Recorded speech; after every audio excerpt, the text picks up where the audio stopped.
Hey guys, tonight we're diving into something that sounds simple, but was actually kind of a mess. Sleeping in Victorian England. So go ahead and dim those lights. Get yourself comfortable. Maybe fluff that pillow one more time and settle in, because we're about to spend the next few hours exploring what it was really like to close your eyes and drift off in an era that was obsessed with propriety, terrified of fresh air, and deeply confused about pretty much everything involving the human body. The Victorians, bless them, had opinions about everything, and I mean everything. How you should sit, how you should speak, what you should eat, who you should marry, and yes, absolutely, how you should sleep. They turned something as basic as lying down and closing your eyes into this whole complicated ritual with rules and anxieties and a truly impressive amount of unnecessary furniture. So let's float back to Victorian England sometime between 1837 and 1901, when Queen Victoria was on the throne and everyone was pretending they didn't have bodies. We'll start with the basics and work our way through the weird, the uncomfortable, and the occasionally tragic reality of bedtime in an age that was somehow both prudish and deeply unhygienic at the same time. First things first. If you were a Victorian person, your relationship with sleep was different. Not because you were fundamentally different as a human being, obviously, but because literally everything about your sleeping environment was kind of terrible. Your bed was probably uncomfortable, your room was probably freezing or sweltering depending on the season, the air quality was questionable, the noise situation was unpredictable, and if you were poor, well, you might not even have your own bed. Fun times. Let's talk about the bed itself. If you were wealthy, you probably had what they called a bedstead, which was this big wooden or iron frame situation. Four-poster beds were still popular, especially among the upper classes, because why not surround yourself with heavy curtains that trap all your breath and make the air even stuffier? The curtains weren't just for show, though. They actually served a purpose, keeping in what little warmth your body generated and giving you some privacy if you shared a room with, say, your lady's maid or your valet. The mattress was its own adventure. If you had money, you might have a horsehair mattress. Yes, horsehair. They took hair from horses, curled it, and stuffed it into a big fabric case. This was considered the height of luxury because horsehair was springy and didn't compress as much as other materials. It was also expensive and kind of scratchy, and definitely harbored all sorts of interesting creatures over time. Dust mites loved Victorian beds, absolutely loved them. If you weren't quite so wealthy, you might have a flock mattress, which was stuffed with wool. This sounds cozy until you realize that the wool was often poorly cleaned, would clump up over time, and got pretty lumpy pretty fast. You'd have to regularly restuff and redistribute the filling, which was exactly as annoying as it sounds. And if you were poor, straw. Just straw in a sack. Sometimes not even a proper sack, just some fabric roughly sewn together with straw shoved inside. This was called a pallet, and it was basically the Victorian version of sleeping on the floor with extra steps. The straw would break down, get damp, attract bugs, and need to be replaced regularly, which was fine, except that if you were poor enough to be sleeping on straw, you probably couldn't afford to replace it as often as you should. On top of the mattress, you'd have sheets. If you were wealthy, these were linen, which was cool in summer and could be layered in winter. Linen was durable and got softer with washing, which was good because everything else about laundry in this era was terrible. If you were less wealthy, you might have cotton sheets, or a combination of cotton and linen. And if you were poor, you might have sheets made of rougher cotton, or even just some kind of blanket situation that served as both your covering and your sleeping surface. Pillows were stuffed with feathers if you had money, or with more wool or straw if you didn't. The wealthy had multiple pillows, often propped up to sleep in a semi-reclined position because they believed sleeping completely flat was unhealthy. Yes, unhealthy. The Victorians had many medical opinions that made absolutely no sense, and this was one of them. They thought sleeping totally flat would cause blood to pool in your head and give you apoplexy or something equally dramatic. Blankets were heavy, like really heavy. Wool blankets were the standard, and people would pile them on in winter until they were basically pinned to the bed under the weight. There were also quilts and counterpanes, which were decorative coverings that went on top of everything else during the day to make the bed look fancy. And speaking of making the bed look fancy, the Victorians were obsessed with this.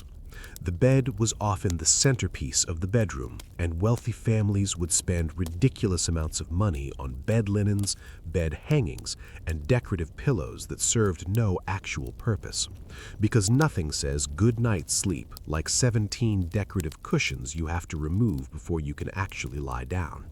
Now, let's talk about the bedroom itself.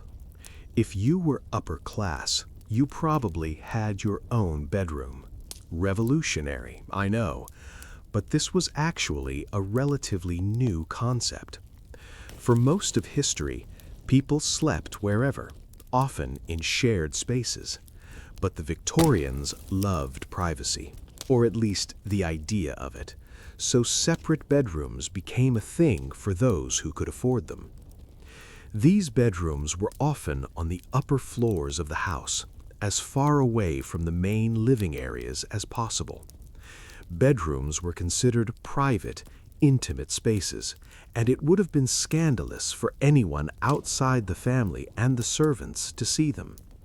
The bedroom was where you were vulnerable, where you were in your night clothes, where you were definitely not maintaining the stiff upper lip you showed the rest of the world. The furniture in a wealthy person's bedroom was extensive.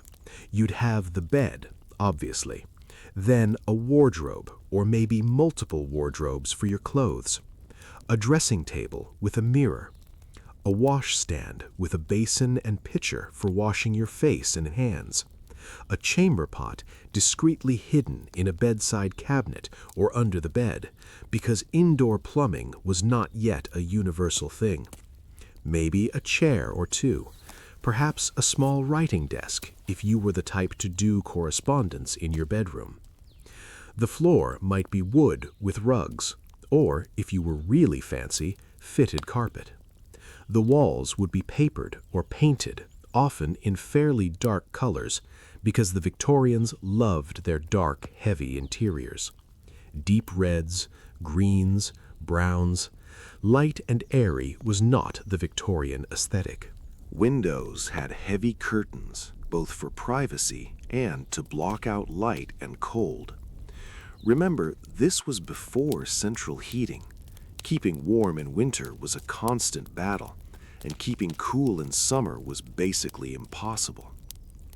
Lighting was an interesting situation. Early in the Victorian era, you'd be using candles or oil lamps. Later, gas lighting became available, and by the very end of the era, some wealthy homes had electric lights. But for most of the Victorian period, if you woke up in the middle of the night and needed to see something, you were fumbling around with matches and candles, trying not to set your nightgown on fire, which happened more often than you'd think. The temperature in your bedroom was basically whatever the weather decided it should be, with minor modifications. In winter, you might have a fireplace in your bedroom if you were wealthy, and a servant would come in before bedtime to make sure it was lit. But fireplaces heat unevenly, so you'd be warm on one side and freezing on the other. Plus, they'd burn down overnight, so by morning your room would be frigid again. If you weren't wealthy enough to have a bedroom fireplace, you might have a warming pan. This was a metal pan with a long handle that you'd fill with hot coals, then run between your sheets before bed to warm them up. This seems cozy until you realize you're essentially putting fire in your bed and hoping for the best. Sometimes the best did not happen, and people absolutely did set their beds on fire with warming pans. There were also hot water bottles, which were a bit safer. You'd fill a ceramic or metal bottle with hot water, wrap it in flannel, and put it in your bed. These were great until they cooled down, at which point you had a cold, clammy object in your bed that you'd have to groggily remove in the middle of the night. In summer, you just suffered. There was no air conditioning. There were no electric fans. You could open a window, but then you'd let in all the noise and smells from outside, plus whatever insects wanted to visit. Wealthy people might have servants fan them, which sounds nice, but also must have been weird for everyone involved. Some people would dampen their sheets slightly to cool down, which worked until you were just lying in a damp bed feeling miserable. The air quality in Victorian bedrooms was its own special problem. The Victorians had this whole thing about night air being dangerous. They genuinely believed that the air at night was different from day air and that it was full of miasmas and bad vapors that would make you sick. So many people slept with their windows tightly shut, even in summer, which meant you were breathing the same stale air all night long. Combine that with the fact that people bathed infrequently, chamber pots were in the room, and there was no real ventilation, and you can imagine the bedroom atmosphere was ripe, especially since bedrooms were often small and multiple people might be sleeping in them. Oh, and speaking of multiple people, let's talk about who you might be sharing your sleeping space. If you were a child in a wealthy family, you might have your own room, or more likely you'd share with your siblings. Boys and girls would be separated once they reached a certain age because the Victorians were deeply weird about bodies and propriety. If you were a married couple, you might share a bed, or if you were wealthy enough, you might have separate beds in the same room, or even separate bedrooms. Separate bedrooms were actually becoming fashionable among the upper classes by the later Victorian period. The official reason was health, because of course it was. They claimed that two people breathing in the same small space all night was unhealthy. The unofficial reason was probably that Victorian marriages were often more about social alliances than romance, and maybe you didn't actually want to sleep next to your spouse every single night. If you were a servant, your sleeping situation was much worse. Servants usually slept in the attics or basements in tiny rooms that were freezing in winter and boiling in summer. Often multiple servants would share a room, sometimes even a bed. A lady's maid might sleep on a trundle bed in her mistress's room, ready to help if needed during the night, which sounds deeply exhausting for the maid, because it was. Lower servants, like scullery maids or kitchen workers, got the worst rooms, often barely more than closets. They'd be working until late at night and up again before dawn, so their sleep was already limited without the added joy of uncomfortable sleeping conditions. If you were poor and living in a city, your sleeping situation was genuinely grim. Many working-class families lived in 1 or 2 rooms total. Everyone would be sleeping in the same space. Parents, children, sometimes extended family, all crammed together. Beds would be shared out of necessity. In the absolute worst cases, in the most impoverished areas, you might not even have a bed. You might be sleeping on the floor or on a pile of rags, or paying for a spot in a lodging house where you'd share a bed with strangers. There were also four-penny coffins in some lodging houses, where you'd pay 4 pence to sleep sitting up on a bench with a rope in front of you to lean on. Not lying down, just sitting there, leaning on a rope, trying to sleep. In the morning, they'd untie the rope, and everyone would wake up. This was called a 2-penny hangover, or penny sit-up, depending on the price, and it was exactly as depressing as it sounds. Let's drift over to the topic of what people wore to bed, because the Victorians had opinions about this too. During the day, Victorian clothing was elaborate, restrictive, and involved approximately 7,000 layers. Nighttime clothing was still pretty restrictive, actually, just in different ways. Women wore nightgowns, usually made of cotton or linen. These were long, often down to the ankles, with long sleeves and high necks. Even in summer, even in bed, even when it was just you and your uncomfortable mattress. The idea of showing skin, even to yourself, in your own bedroom, was apparently too scandalous to contemplate. These nightgowns were usually white or off-white, and they'd be changed and washed regularly if you could afford it.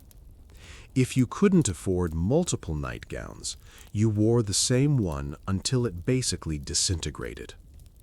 Wealthy women might have nightgowns with some decoration, maybe some embroidery or lace, but nothing too fancy, because this was sleepwear and there were limits to Victorian practicality. On top of the nightgown, women might wear a nightcap. Yes, a cap on their head, in bed. This served multiple purposes. It kept your hair relatively contained while you slept, which was useful if you had long hair that would otherwise tangle into a nightmare. It also kept your head warm, which mattered in those freezing bedrooms. Men wore nightshirts, which were basically long shirts that went down to the knees or lower. These were also usually cotton or linen, usually white, usually boring. Men might also wear nightcaps for the same reasons as women, though this became less common as the Victorian era went on and men's hairstyles got shorter. Children wore similar nightclothes to adults, just smaller. Even babies were wrapped up in layers of cotton gowns and caps. The Victorians weren't big on the idea of letting bodies breathe or be comfortable. In winter, people might add bed socks or even sleep in their day stockings if it was cold enough. Some people wore bed jackets, which were like little shawls or short jackets you could wrap around your shoulders if you were cold, or if you were sitting up in bed reading or doing needlework or whatever people did before television. Now, what about the actual process of going to bed? This wasn't just a matter of flopping down when you were tired. Oh no, the Victorians had routines. If you were wealthy, your servant would prepare your bedroom for the night. They'd make sure the fire was lit if you had one. They'd turn down the bed, which meant folding back the covers so you could easily get in. They'd lay out your nightclothes. They'd fill the water basin so you could wash. They'd make sure the chamber pot was clean and accessible. They'd light your bedside candle. You'd go to your bedroom, and your lady's maid or valet would help you undress. Victorian clothing was complicated enough that you often couldn't get out of it by yourself. All those buttons and laces and hooks were frequently in places you couldn't reach, so you'd stand there while your servant undressed you like a large, tired child. Then you'd wash. Just your face and hands usually, maybe your feet if you were feeling thorough. A full bath before bed was not a daily thing. Baths were elaborate productions that required hauling water and heating it and filling a tub, so most people bathed once a week at most, often less. After washing, you'd put on your night clothes, again with your servant's help if you were fancy. Then you'd do whatever nighttime routine you had. Maybe you'd read for a bit. Maybe you'd pray, because the Victorians were big on bedtime prayers. Maybe you'd write in your diary. Maybe you'd just get into bed and hope for unconsciousness. If you were a woman, you might brush your hair. This was a whole thing. Women had long hair, and it needed to be brushed out every night, sometimes 100 strokes or more. This was often done by a lady's maid, and it was one of those intimate servant tasks that features in a lot of Victorian novels as a moment of bonding or gossip between mistress and maid. Some women would braid their hair to sleep to keep it from tangling. Some would pin it up under their nightcap. There were various theories about what was healthiest for your hair, because of course there were. Once you were actually in bed, you'd blow out your candle and settle in. And this is where we get into the reality of Victorian sleep, which was frequently interrupted and often not very restful. People didn't sleep through the night the way we think of it now. The idea of 8 hours of uninterrupted sleep wasn't really the norm. Most people experienced what's called segmented sleep, or biphasic sleep. You'd sleep for a few hours, then wake up for a while in the middle of the night, then sleep again until morning. This wasn't considered unusual or a sign of insomnia. It was just how sleep worked for a lot of people. During that middle-of-the-night wake period, people would lie in bed thinking, or praying, or talking to their spouse if they had one. Some people would get up and do light tasks, read by candlelight, or have a small snack. Then they'd go back to bed for their second sleep. This pattern was partly natural human sleep behavior and partly a result of the sleeping environment. When your room is uncomfortable, your bed is lumpy, you are too hot or too cold, and there are noises from outside, you're going to wake up more frequently. Speaking of noises, Victorian cities were loud at night. You had horses and carriages on the streets at all hours. You had night soil men collecting waste. You had watchmen calling out the hours. You had drunks stumbling home from pubs. You had street vendors starting their rounds early in the morning. You had animals, dogs barking, cats fighting, rats scurrying in the walls. In the countryside, it was quieter, but you still had owls hooting, foxes screaming, livestock making noise, and the general sounds of a world that didn't stop at sunset. Inside the house, you had creaking floorboards, settling timbers, mice in the walls, other people snoring or coughing or using their chamber pots. Privacy and quiet were luxuries that even the wealthy couldn't fully achieve. And then there was the chamber pot situation. Let's talk about that, because it affected sleep significantly. Indoor plumbing was not standard in Victorian homes until late in the era, and even then it was mostly in wealthy urban houses. For most people, if you needed to use the toilet at night, you used a chamber pot. This was exactly what it sounds like: a ceramic pot kept under the bed or in a bedside cabinet that you'd use for nighttime bathroom needs. Then, in the morning, a servant would empty it. If you didn't have servants, you'd empty it yourself, probably into an outdoor privy or cesspit. Using a chamber pot in a freezing Victorian bedroom in the middle of the night was presumably deeply unpleasant. You'd have to get out of your warm bed, fumble around in the dark for the pot, do your business in the cold, and then get back into bed. If you shared a room with other people, you'd be doing this with zero privacy. For men, there were also chamber pot sticks, or bottles, designed to be easier to use while lying down because apparently getting out of bed was too much effort. These were about as dignified as they sound. Chamber pots were a fact of life, and people just dealt with it, though the smell in a bedroom that had been closed up all night with one or more used chamber pots must have been something special. But remember, the Victorians thought fresh air at night was dangerous, so they'd rather breathe chamber pot fumes than open a window.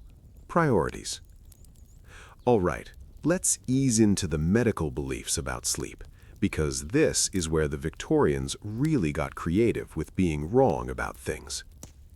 Victorian doctors had many opinions about sleep, and approximately none of them were fully correct. They believed sleep was essential for health, which was right, but their understanding of why and how was questionable. They thought that during sleep, the brain rested and the body repaired itself. This is actually somewhat accurate, but they also thought that sleep was a time when the blood retreated from the brain to other parts of the body, and that's why you became unconscious. Not quite how it works, but sure. They believed you could sleep too much or too little, and both were dangerous. Too little sleep would lead to nervous exhaustion, madness, and death. Too much sleep would make you lazy, sluggish, and morally weak. The perfect amount was usually quoted as 7 to 8 hours, which is actually reasonable advice buried in a pile of nonsense. The position you slept in mattered a lot to Victorian medical experts. Sleeping on your back was considered the healthiest by some doctors, while others thought it would cause snoring and nightmares. Sleeping on your left side was supposedly bad for your heart because it would compress it. Sleeping on your right side was better, or maybe worse depending on which doctor you asked. Sleeping on your stomach was definitely bad, possibly immoral, and would probably give you inappropriate dreams. There were stern warnings about the moral and physical dangers of certain sleeping positions, which really makes you wonder what the Victorians thought was happening while people were unconscious. They also believed that what you did before bed affected your sleep quality, which is actually true, but their specific recommendations were a mixed bag. A light meal before bed was good. A heavy meal was bad and would give you nightmares. Reading before bed was good for calming the mind, unless you were reading something exciting which would overstimulate you. Exercise during the day was healthy, but exercising too close to bedtime would keep you awake.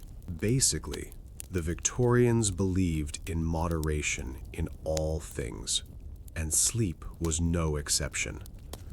Don't eat too much, don't think too hard, don't feel too strongly, don't move too vigorously, and maybe you'll sleep acceptably. All right, we're well into Victorian sleep territory now, and there's so much more to explore.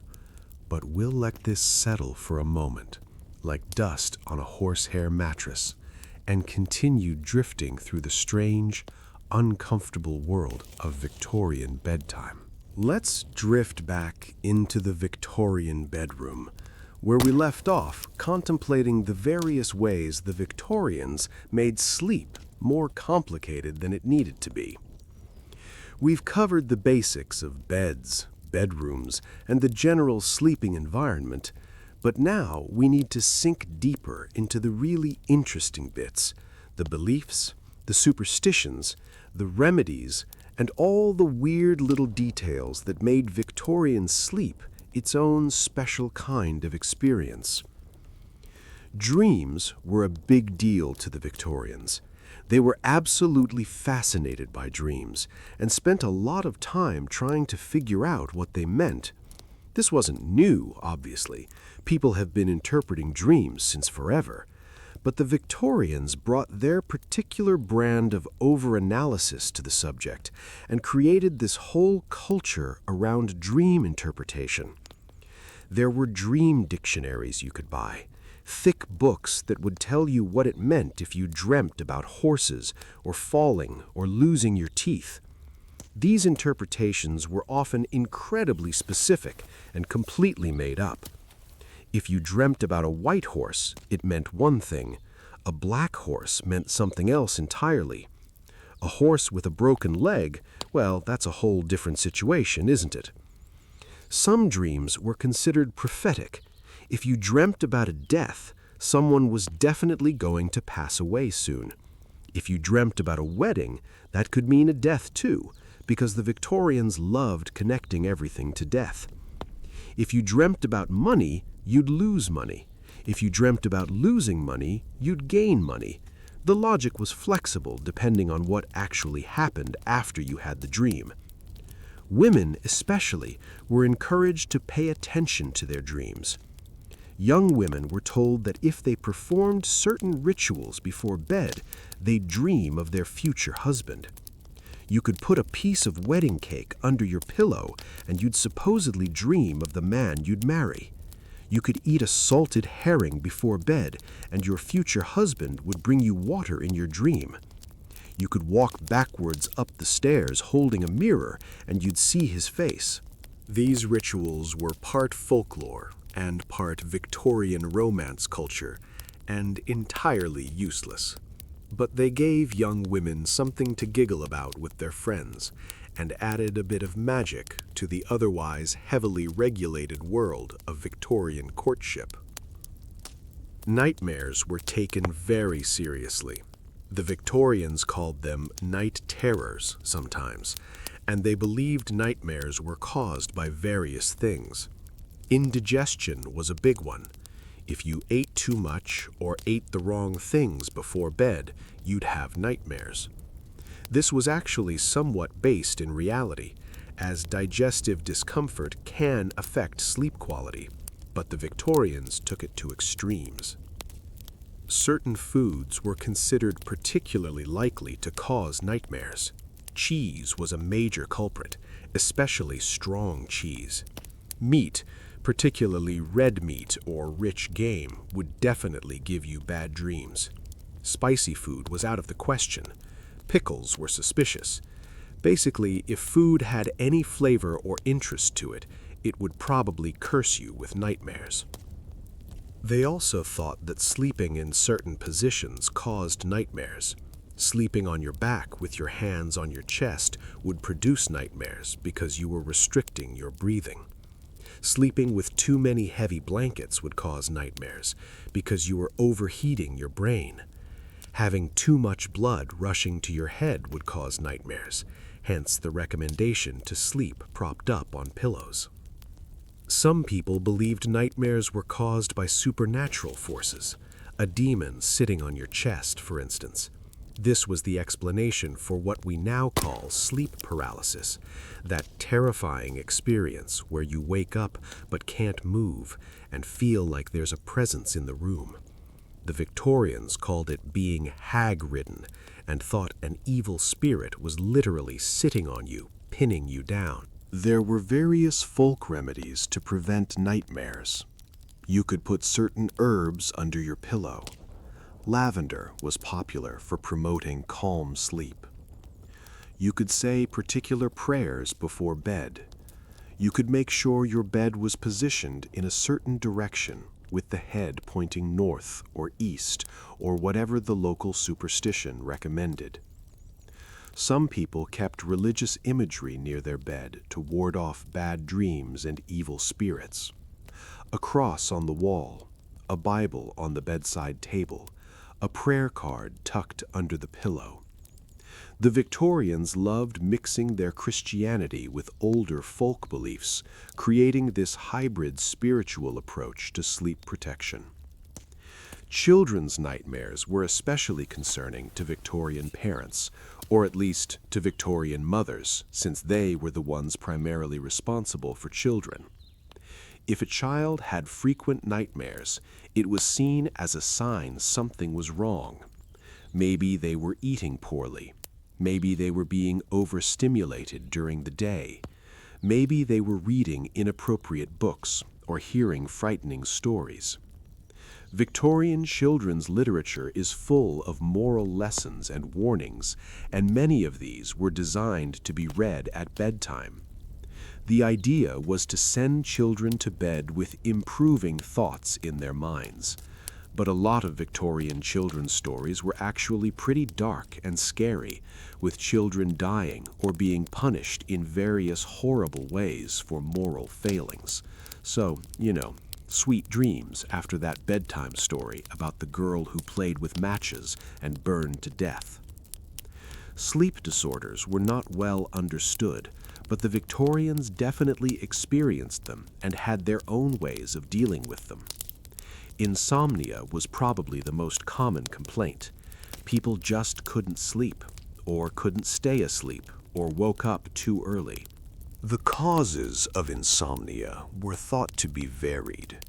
Worry and anxiety were recognized as major factors, which is actually correct. The Victorians called it nervous exhaustion or brain fever when someone was so anxious they couldn't sleep. This was considered a particular problem for people who did a lot of mental work. Scholars, businessmen, writers. Anyone who used their brain too much was at risk of wearing it out and developing insomnia. Women were thought to be especially prone to nervous disorders that affected sleep, because of course they were. The Victorian medical establishment had some truly creative ideas about women's bodies and minds, most of them wrong and many of them actively harmful.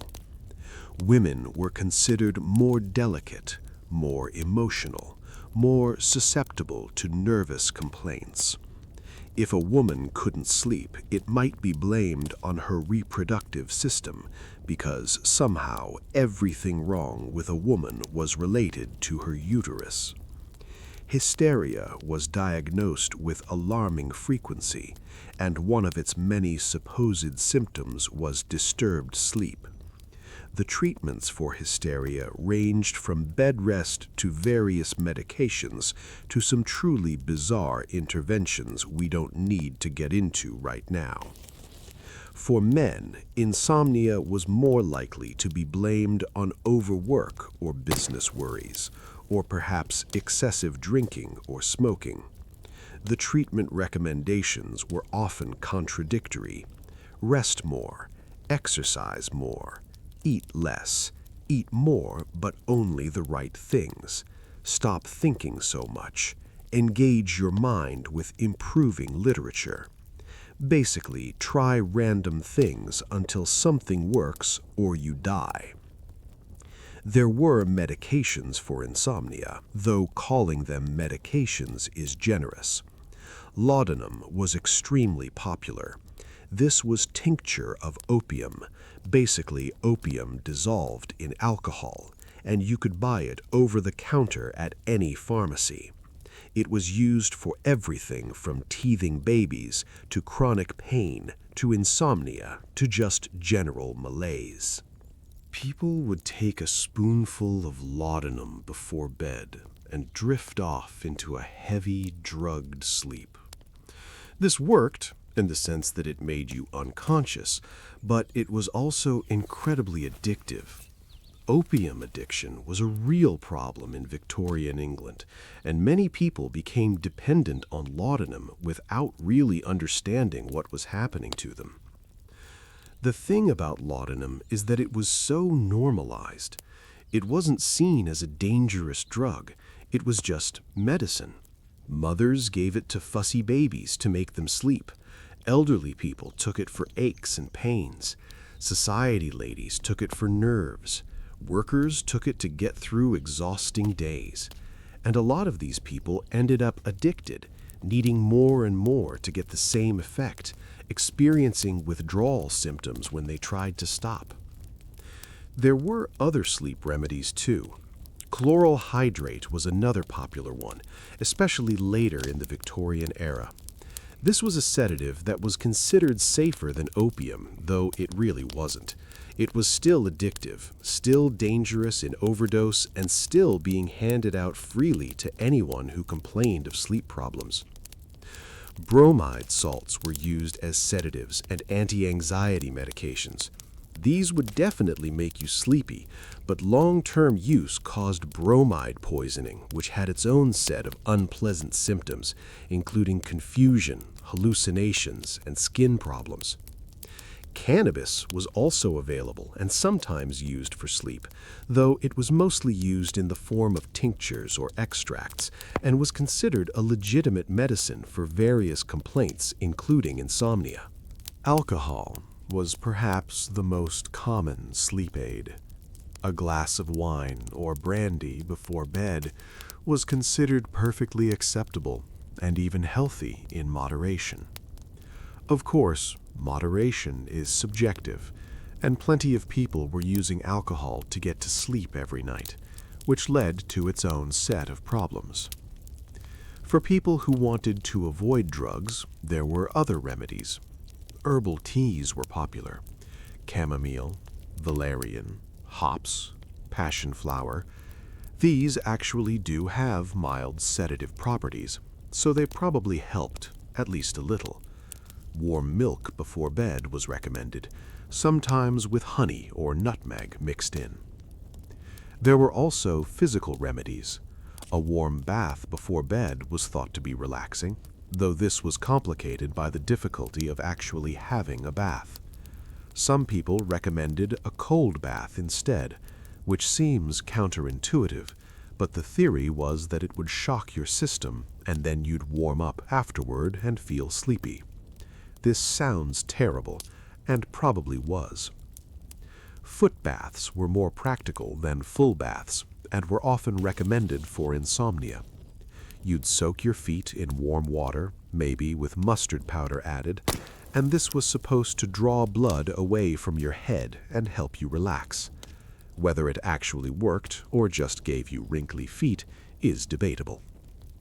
Fresh air was sometimes recommended for sleep, despite the general Victorian fear of night air.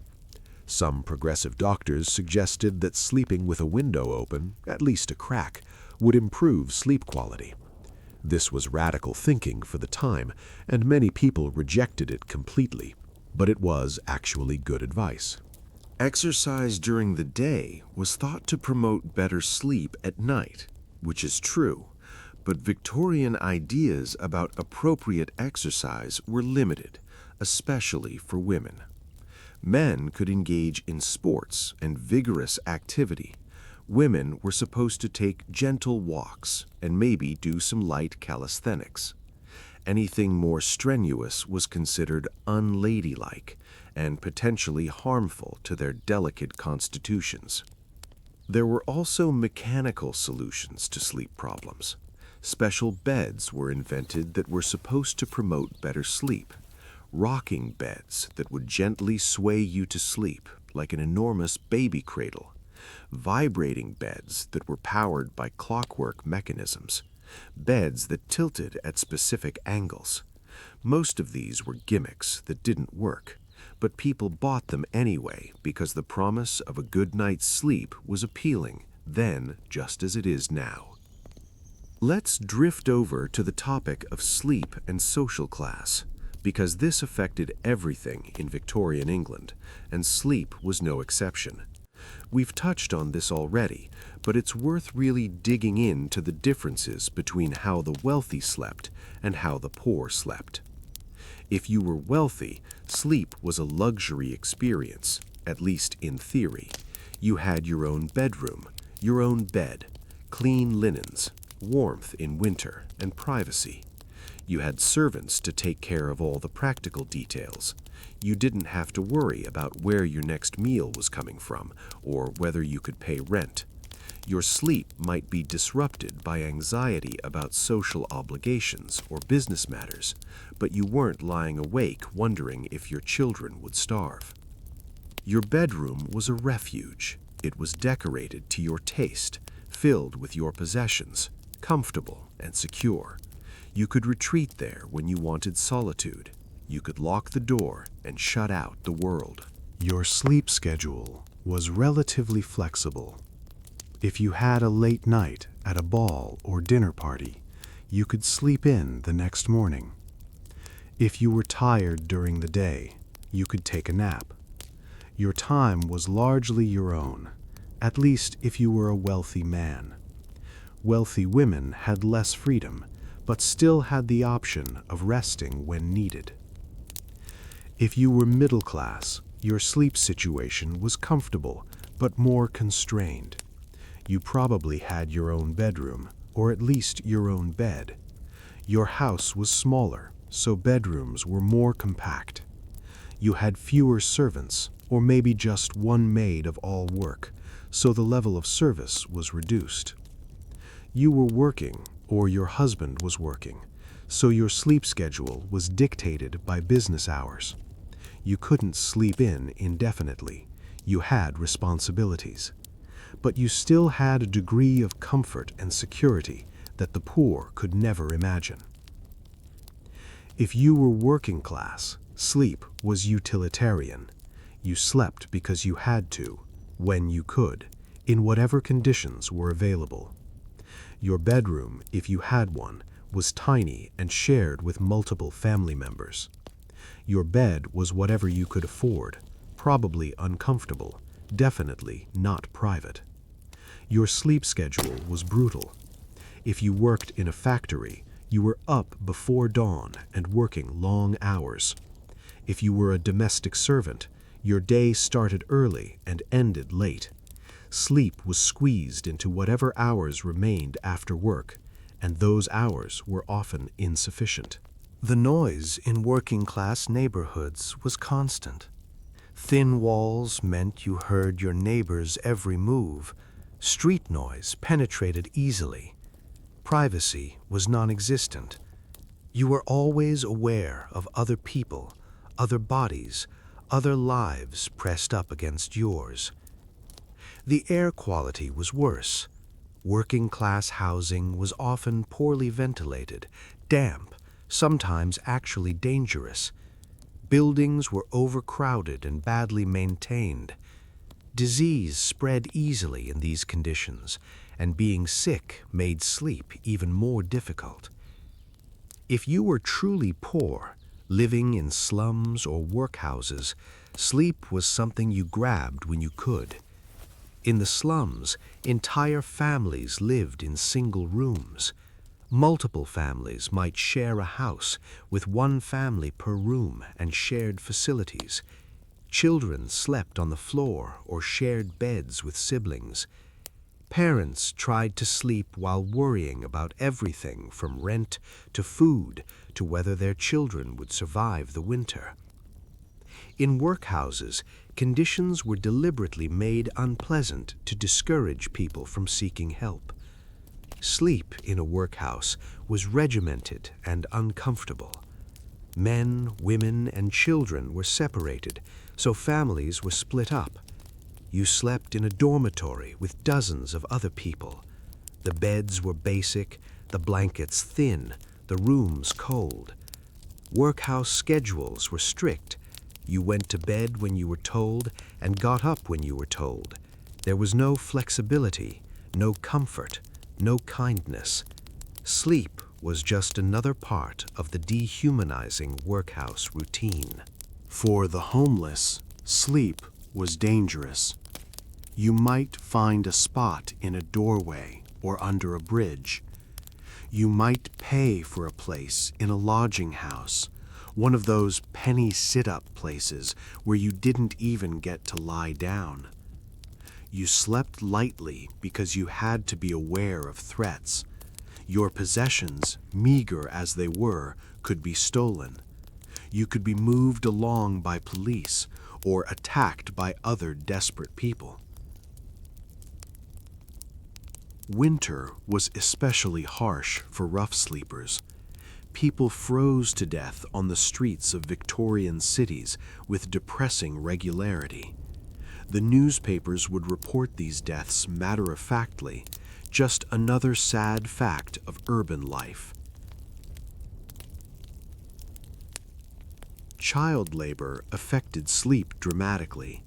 Children as young as 5 or 6 worked in factories, mines, and as domestic servants. Their work days were long, often 12 hours or more. They were exhausted, growing bodies that desperately needed sleep, working until they could barely stand. Factory children sometimes fell asleep at their machines, which was dangerous. They'd be hit, pinched, or splashed with cold water to keep them awake. The work had to continue. Their exhaustion didn't matter. Chimney sweeps, often young boys, had particularly terrible sleep situations. They'd sleep in their master's house, often in the cellar or some other cold, damp space. They'd still be covered in soot from the day's work, breathing in coal dust as they slept. Many developed respiratory problems that made sleep difficult and painful. Domestic servant children had slightly better conditions, but still worked exhausting hours.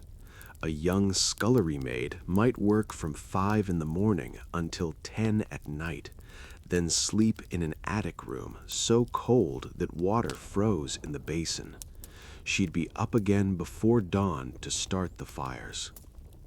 The health impacts of poor sleep were severe, though the Victorians didn't always make the connection. Exhausted workers had more accidents. Sleep-deprived people got sick more easily. Children who didn't get enough sleep didn't grow properly and had developmental problems. But the system ground on, because the people making the rules were the ones sleeping in comfortable beds in warm rooms, and it was easy to ignore the suffering of people you didn't have to see. Let's ease into the topic of sleep and illness, because Victorian sick rooms have their own particular atmosphere. When someone was seriously ill, the bedroom became the center of their world, sometimes for weeks or months. Victorians spent a lot of time being ill in bed. Some of this was legitimate sickness. Diseases we can now treat easily with antibiotics could lay someone low for extended periods. Tuberculosis, typhoid, scarlet fever, influenza. These illnesses meant long periods of bed rest, assuming you survived them at all. But some of it was the Victorian medical tendency to prescribe bed rest for everything. Feeling tired? Bed rest. Nervous? Bed rest. Female and having any kind of complaint? Definitely bed rest.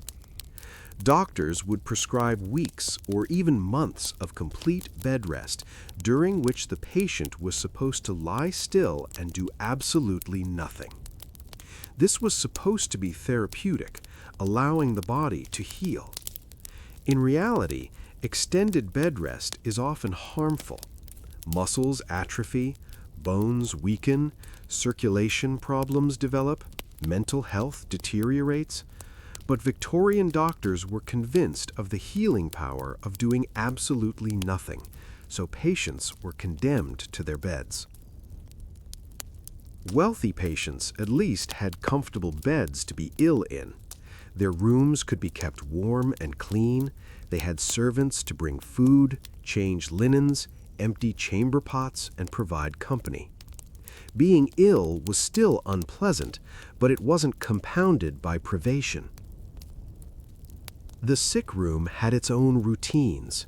Curtains would be drawn to keep the room dim because light was thought to be too stimulating for sick people. The room would be kept quiet. Visitors would be limited and expected to speak in hushed tones. Everything revolved around the patient's rest and recovery. Sleeping while sick was often difficult. Pain kept people awake. Fever made sleep fitful and disturbed by delirious dreams. Coughing interrupted sleep. Medications had side effects that affected rest. Laudanum was used liberally for sick people, both for pain and to help them sleep. This probably did help in the short term, but added the complication of opium addiction to whatever illness the person was already dealing with. Night nurses or family members would sit up with seriously ill patients, keeping watch through the night. This was exhausting for the caretaker, but considered necessary. Someone needed to be there to provide care, give medicine, offer water, or call for help if the patient took a turn for the worse. Deathbed vigils were a significant part of Victorian culture. When someone was dying, family members would gather and take turns sitting with them, especially at night. No one should die alone. It was important to be there for the final moments, to hear any last words, to witness the passing. These vigils could last days or even weeks as someone slowly declined. Family members would doze in chairs by the bedside, trying to rest while remaining alert in case the end came. It was physically and emotionally exhausting. After death came the laying out. The body would be washed, dressed in a shroud or best clothes, and laid out on the bed or on a cooling board. Family would sit with the body, and people would come to pay respects. The body might remain in the house for several days until the funeral. This meant that the bedroom where someone died became a temporary mourning space. Other family members would have to sleep in the house, in adjacent rooms, knowing there was a corpse nearby. This was just accepted as part of life and death. The Victorians had a much closer relationship with death than we do now. It was present, visible, unavoidable. Child mortality was heartbreakingly high. Many families lost children, sometimes multiple children.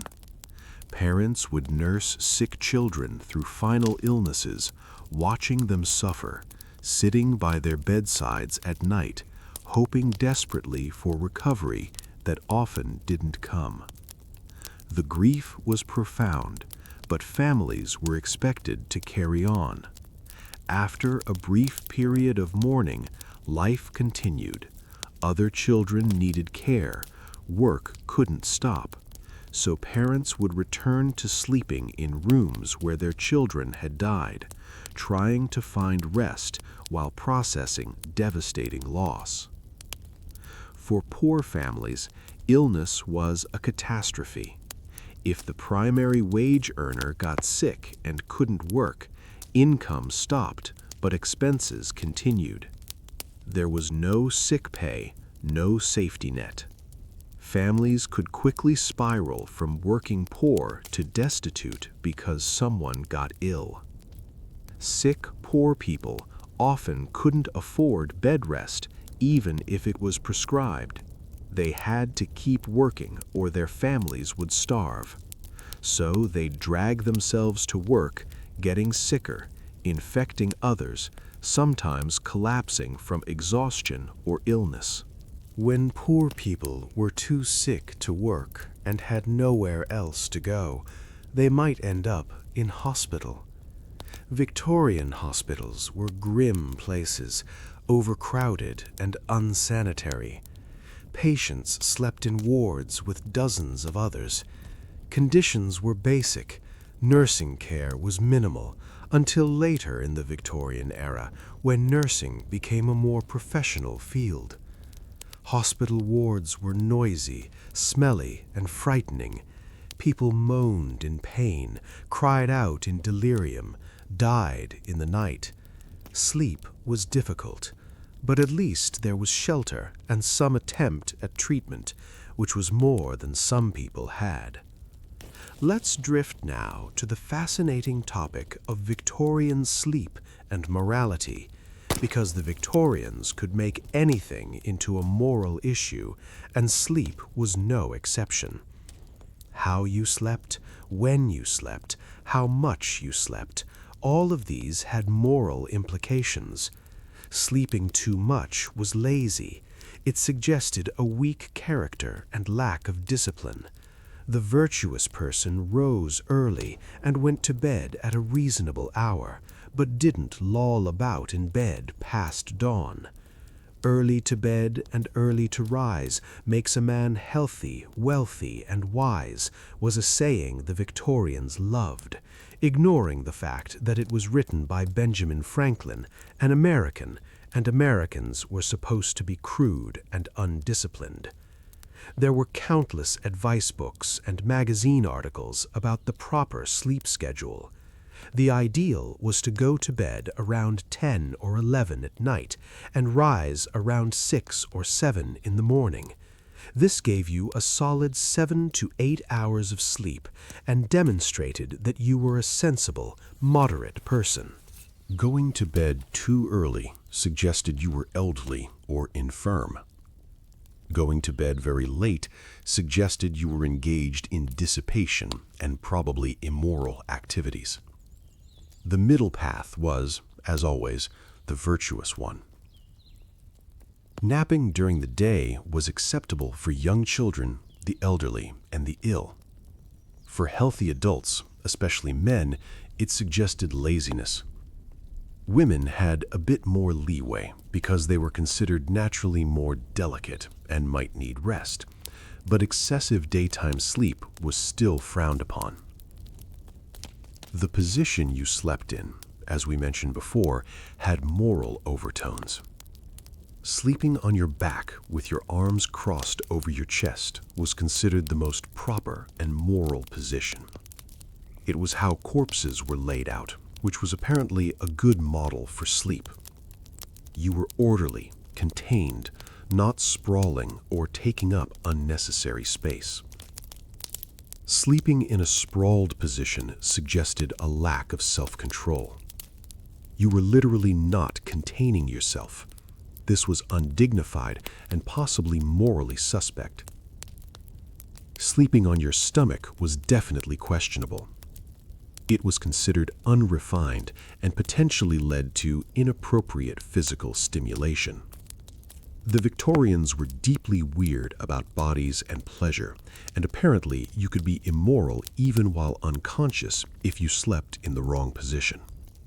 Sharing a bed had moral implications too. It was acceptable and normal for spouses to share a bed, though, as we mentioned, some wealthy couples chose separate beds or bedrooms. Young children could share beds with siblings of the same sex.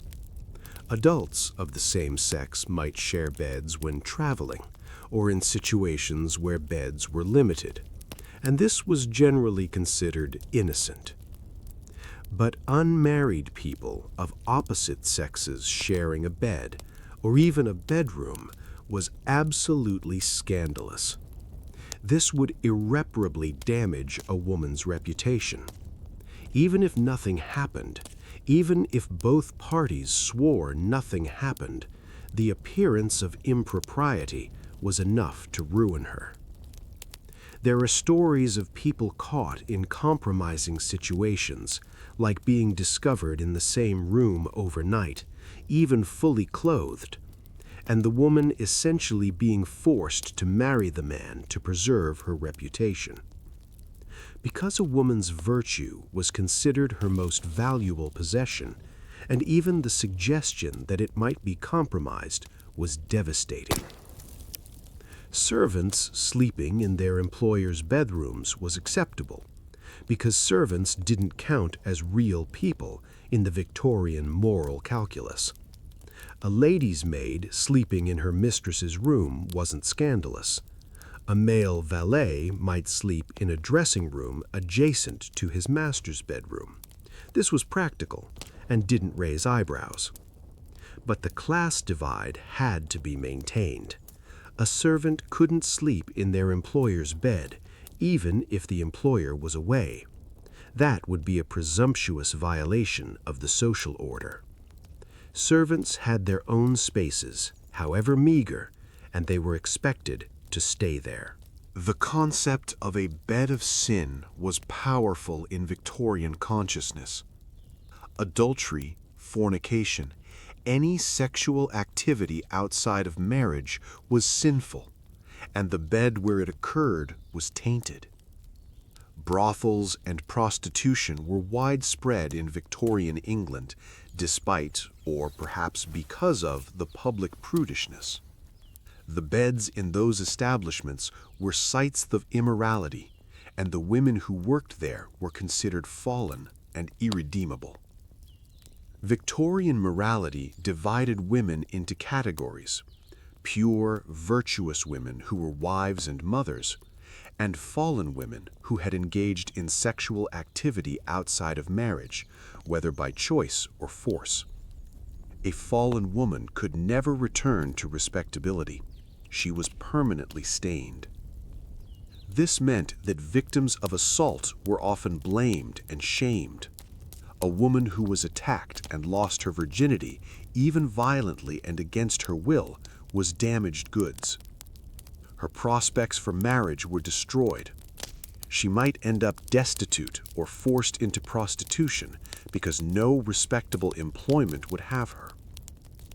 The cruelty of this system is staggering from a modern perspective, but it was the reality Victorian women navigated.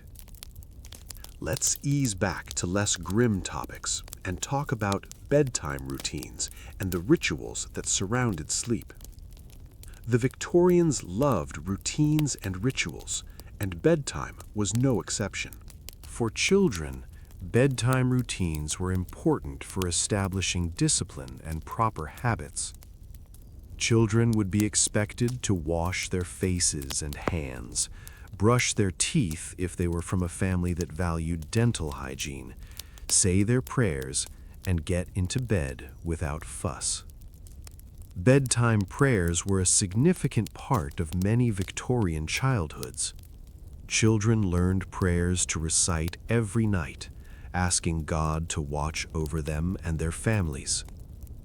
"Now I lay me down to sleep, I pray the Lord my soul to keep," was a common one, which is actually pretty dark if you think about it. The next line was often, "If I should die before I wake, I pray the Lord my soul to take." So Victorian children went to sleep contemplating their possible death every night. Cheerful stuff. But given the high child mortality rates, it was perhaps a practical acknowledgement of reality. Children did die in their sleep from illness, and families wanted to ensure their souls would be saved. Parents or nursemaids would tuck children in, making sure they were warm and settled.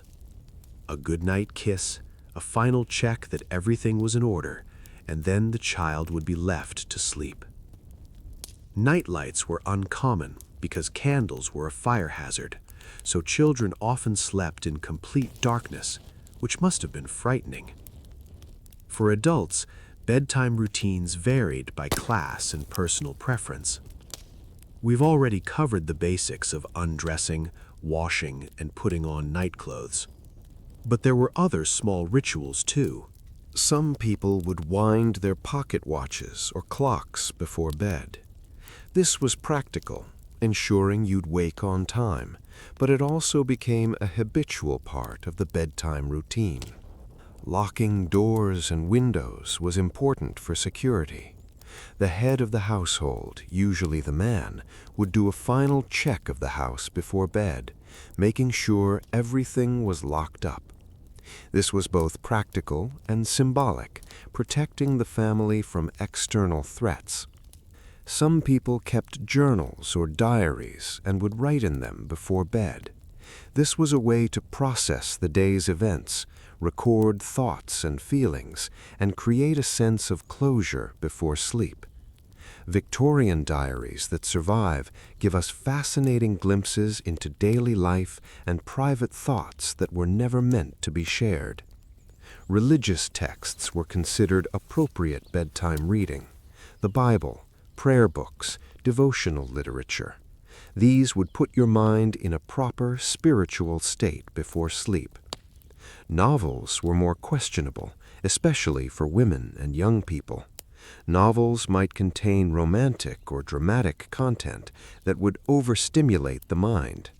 There were specific books published for bedtime reading, often collections of soothing, moral stories or essays. These were designed to be calming and improving, sending you to sleep with virtuous thoughts. For people who shared a bed with a spouse, bedtime was one of the few times they might have relative privacy and opportunity for conversation or intimacy, though Victorian attitudes toward marital relations were complicated and often repressive, especially for women. Women were generally taught that intimacy was a duty to be endured rather than enjoyed. They were supposed to submit to their husbands, but weren't expected to take pleasure in it. This created a lot of anxiety and unhappiness for many women, and bedtime could be a source of stress rather than comfort. Men had more freedom in this area, as in all areas. They were allowed to have desires and to express them, but they were also supposed to exercise self-control and not make excessive demands on their wives. What counted as excessive was subjective and probably varied wildly. Some couples genuinely cared for each other and found comfort in shared sleep and intimacy. Others were in marriages of convenience or necessity and merely tolerated each other. The bed was a space where these dynamics played out privately, away from the social performances of daily life. Separate beds or bedrooms gave couples space from each other, which could be a relief or a source of distance depending on the relationship. Some couples preferred the independence and privacy of separate sleeping arrangements.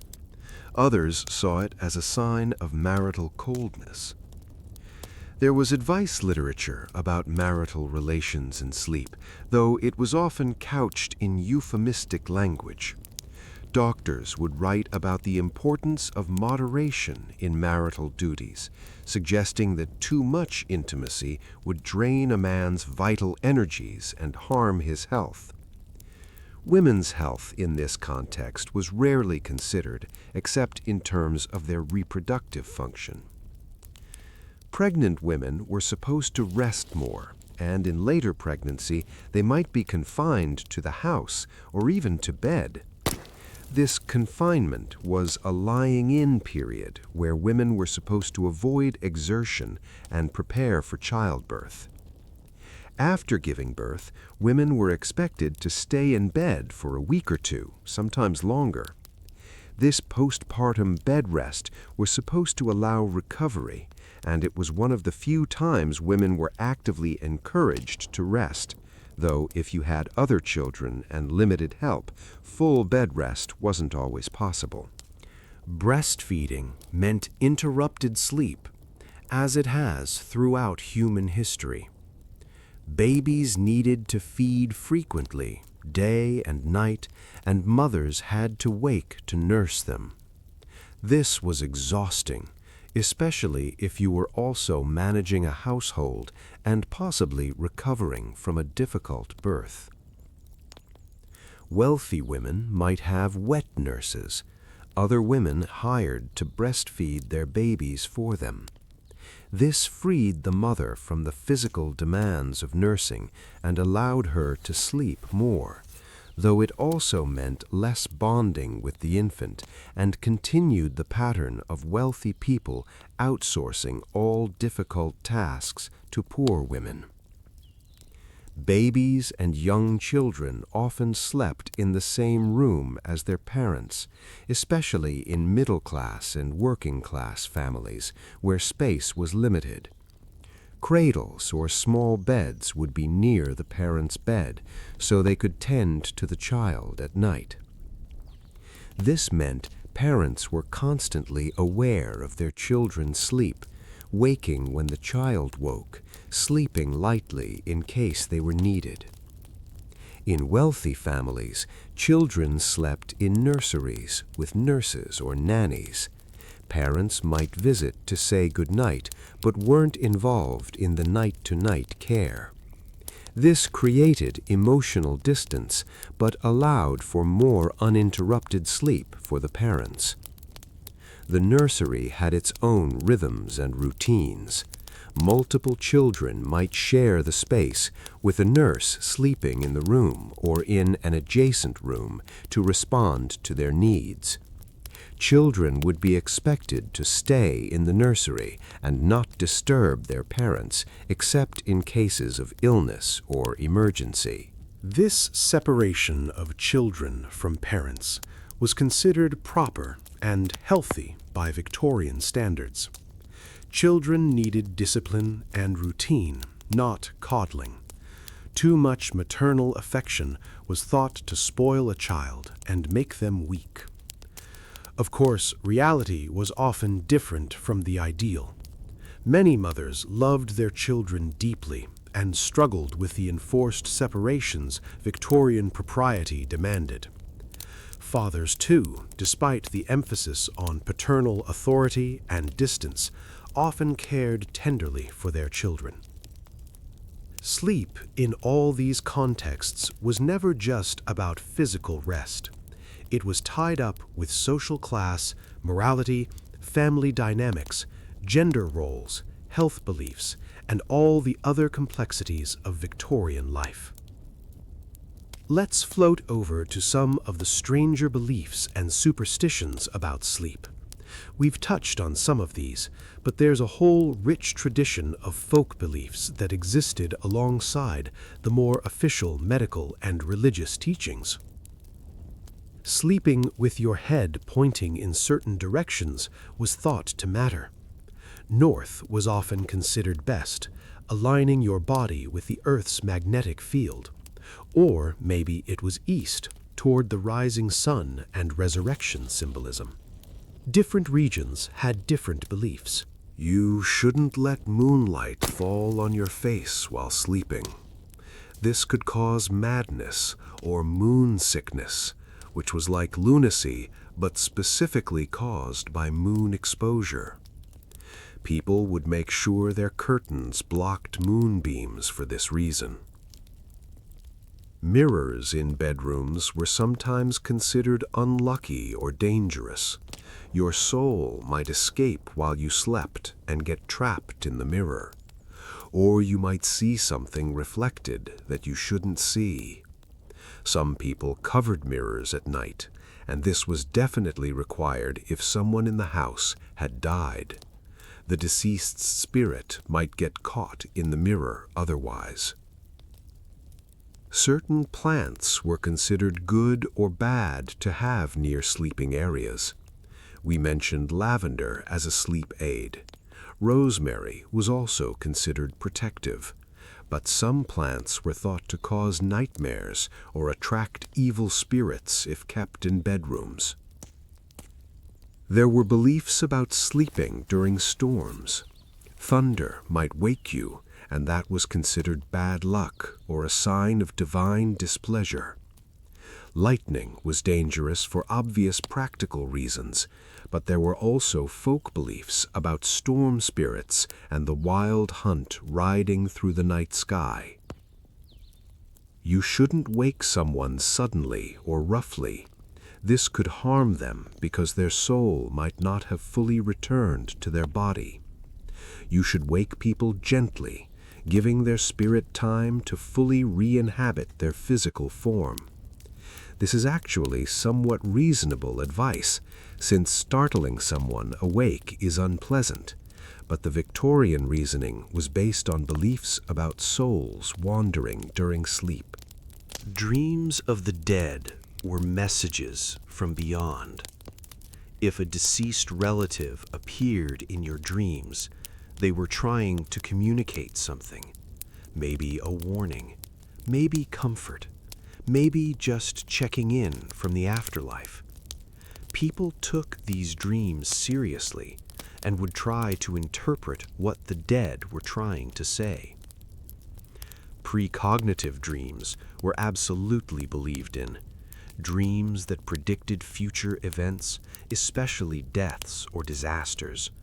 There are countless Victorian accounts of people dreaming about shipwrecks or accidents and then learning that those events actually occurred. Whether these were coincidences, false memories shaped after the fact, or something stranger is impossible to say now, but the Victorians believed in the prophetic power of dreams. Sleepwalking was both a medical curiosity and a source of supernatural speculation. People who walked in their sleep were thought to be in a trance state, possibly spiritually vulnerable or even possessed. There were stories of sleepwalkers doing impossible things, like walking along narrow ledges or climbing in places they couldn't manage while awake. The reality of sleepwalking is that it's a sleep disorder with various causes, and it can be dangerous, but isn't supernatural. But the Victorians loved a good mysterious story, and sleepwalkers provided plenty of material. Sleep talking was also considered interesting. The things people said in their sleep might reveal hidden truths or secrets. You couldn't be held accountable for sleep talking exactly, since you weren't conscious, but people definitely listened and drew conclusions. There were also beliefs about couples sleeping together and their dreams influencing each other. If you slept next to someone, you might share dreams or pick up on their thoughts. This was a kind of unconscious mental connection that happened during sleep. Witches and evil spirits were thought to be most active at night when people were vulnerable in sleep. Protective rituals before bed weren't just superstition to the people practicing them. They were genuine attempts to stay safe from spiritual threats. Salt was sometimes sprinkled around beds or under pillows for protection. Iron objects might be kept near the bed to ward off fairies or evil entities. Certain prayers or charms would be recited. The boundary between sleep and death was thin in Victorian consciousness. Sleep was called death's cousin, or the little death. The stillness of sleep resembled death, and people who slept too deeply or couldn't be easily woken were frightening because they seemed too close to the other side. Fear of being buried alive was a real Victorian anxiety. There are documented cases of people being declared dead who later revived. This led to various inventions like safety coffins with bells that could be rung from inside if someone woke up after burial. Whether anyone was ever actually saved by these devices is doubtful, but they provided some psychological comfort. This fear affected sleep for some people. The idea that you could fall into such a deep sleep that you'd be mistaken for dead was terrifying. It's related to the Victorian fascination with death and the elaborate mourning rituals they developed. Post-mortem photography was common. Families would have photographs taken of deceased relatives, sometimes posed as if sleeping. These were often the only photographs ever taken of a person, especially children who died young. The photos were cherished as mementos, and the resemblance between sleep and death was emphasized in how the bodies were arranged. All of these beliefs and practices created a rich, complex culture around sleep. It wasn't just a biological necessity. It was a time of spiritual vulnerability and possibility, a daily journey into unconsciousness that required preparation, protection, and proper behavior. Let's drift into the sensory experience of Victorian sleep, because the way things looked, sounded, smelled, and felt mattered enormously to the quality of rest. Darkness at night was more complete than most of us experience now. There was no electric lighting until very late in the Victorian era, and even then it was limited to wealthy urban areas. No streetlights flooding through windows, no glow from electronic devices, no light pollution washing out the stars. When you blew out your candle at night, you were in profound darkness. Your eyes would adjust somewhat, and maybe there was moonlight or starlight coming through the window if the curtains weren't fully closed, but it was dark in a way modern people rarely experience.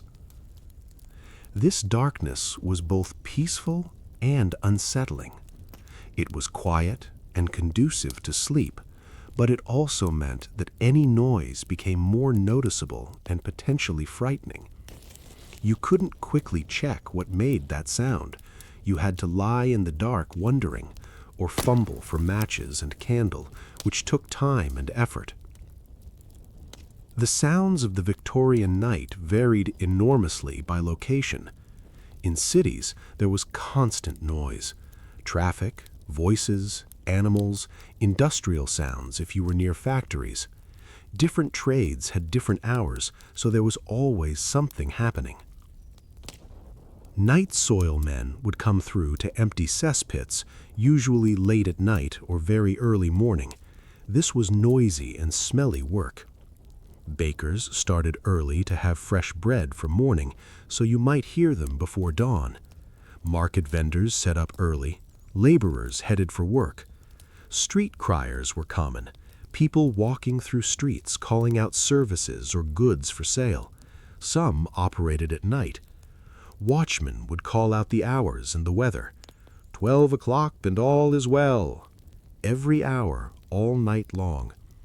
This was meant to be reassuring, proving that someone was watching over the sleeping city, but it must have been incredibly annoying if you were trying to sleep. In the countryside, nights were quieter, but had their own soundscape. Animal noises we've mentioned, but also wind, rain, and the creaking of trees and buildings. The countryside wasn't silent, just different from the city. Inside the house, sounds carried. Wood creaked as it expanded and contracted with temperature changes.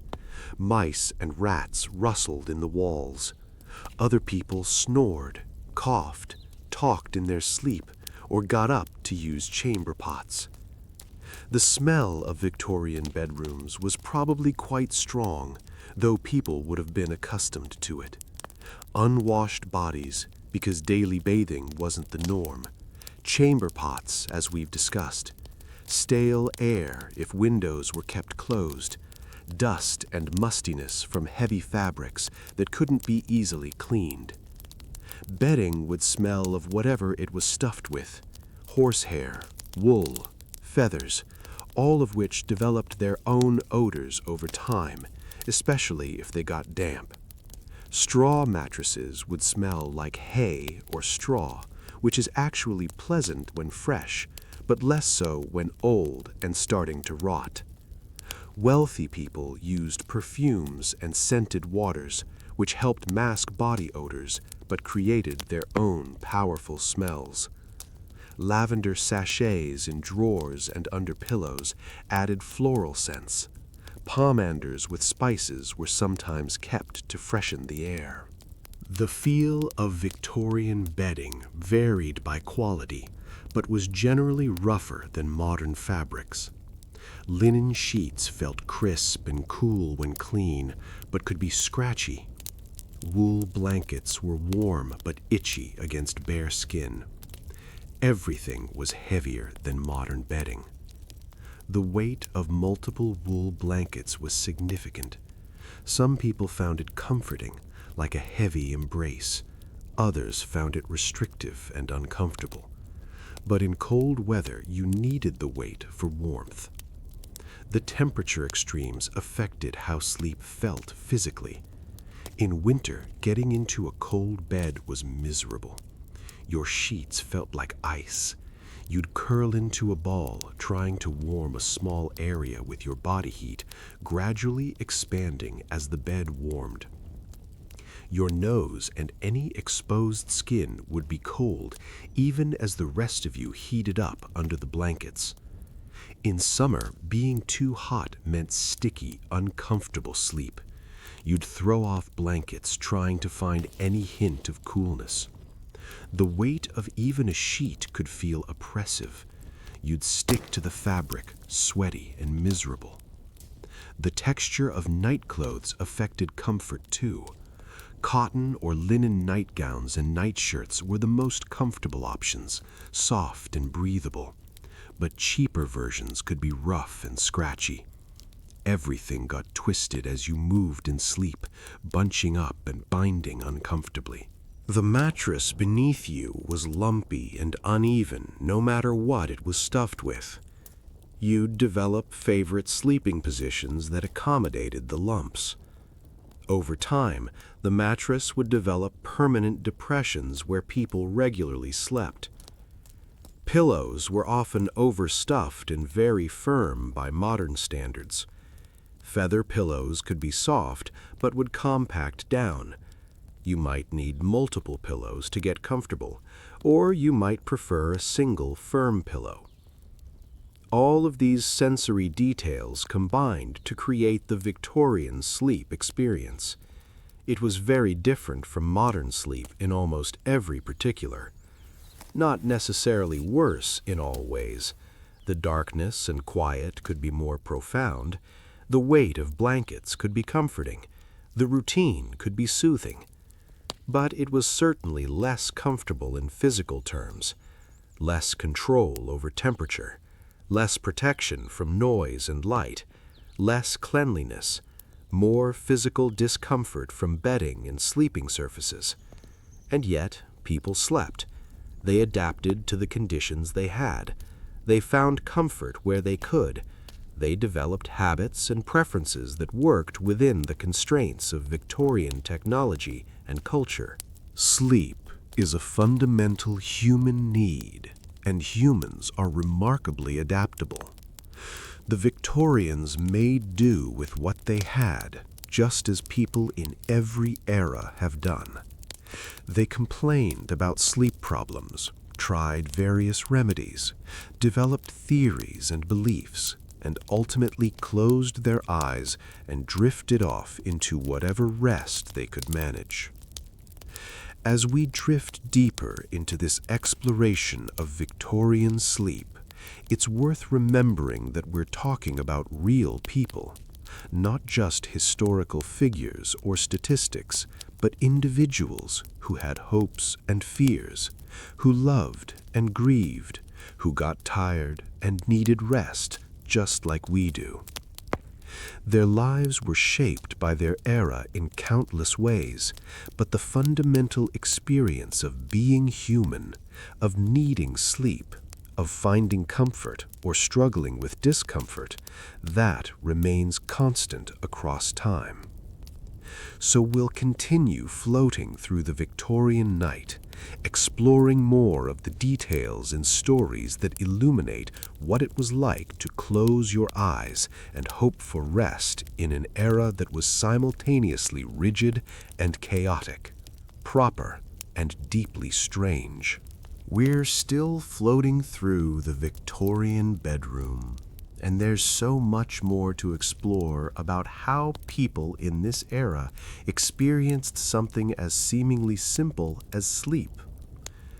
Let's ease into the topic of seasonal variations, because the time of year dramatically affected how and when people slept.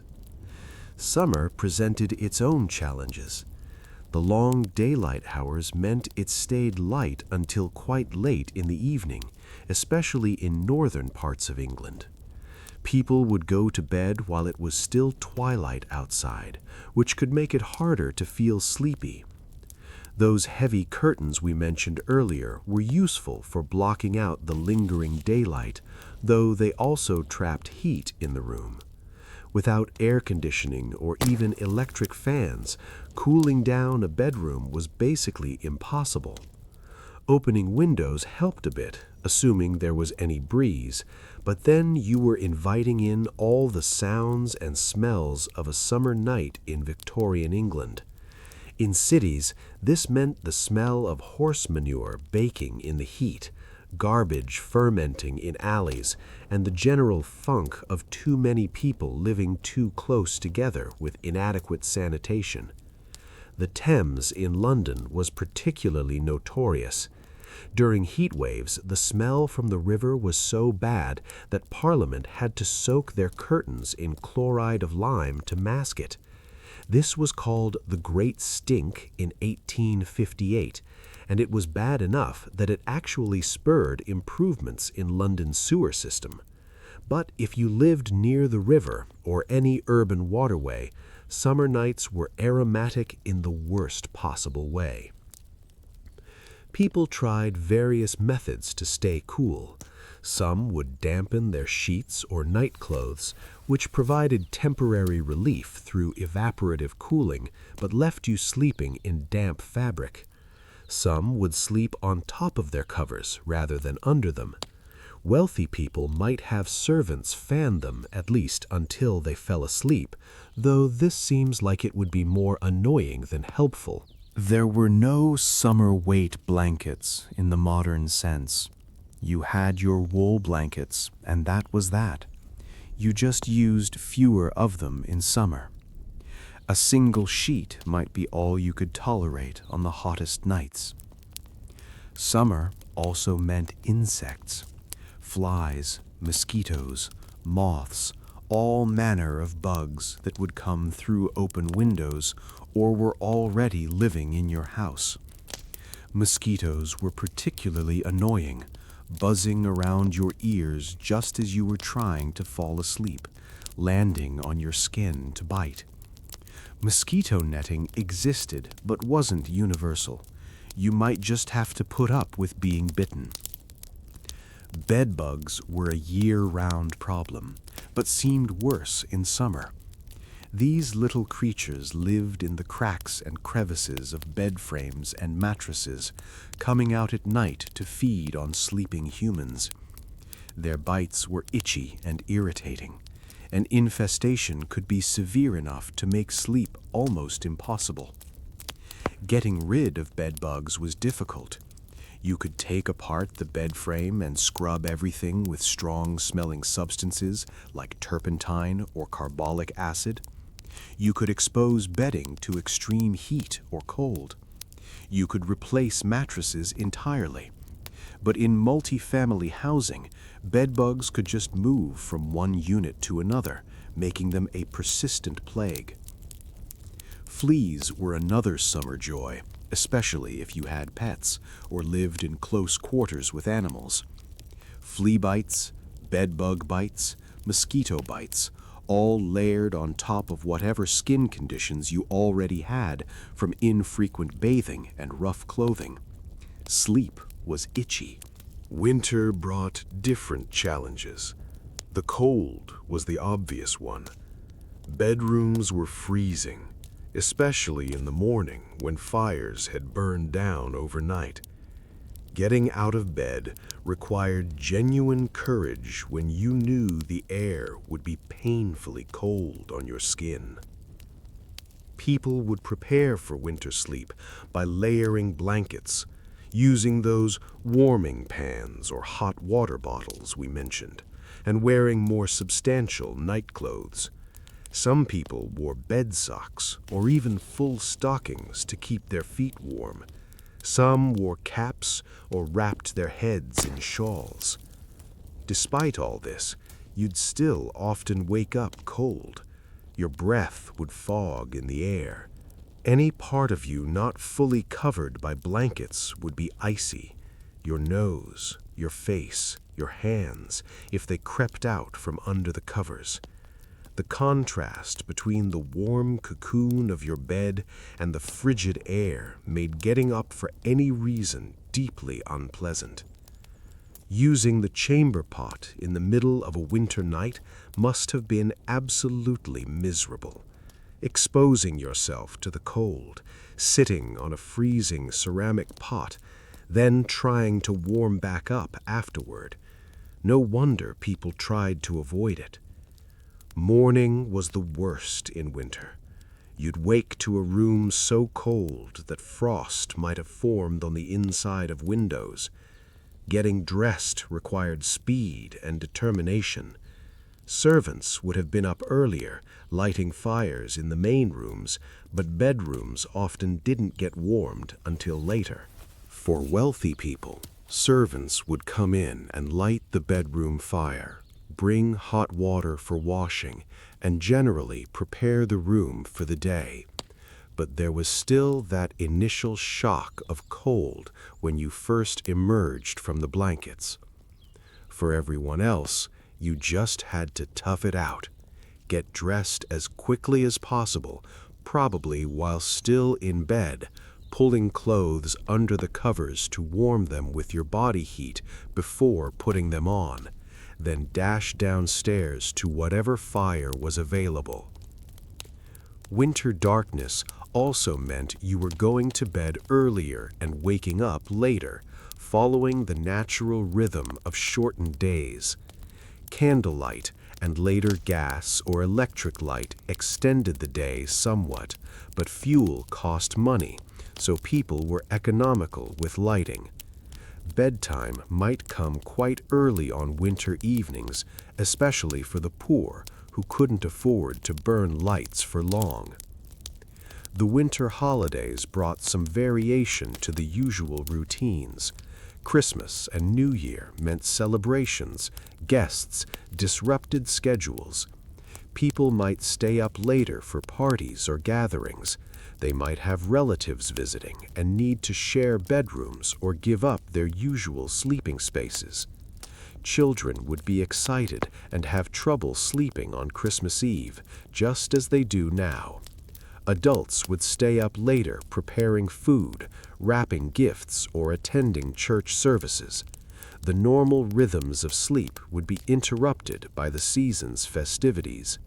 Traveling during the Victorian era presented unique sleep challenges. If you were wealthy enough to travel, you'd encounter a variety of sleeping situations, none of them particularly comfortable. Trains became the major form of long-distance travel during the Victorian era.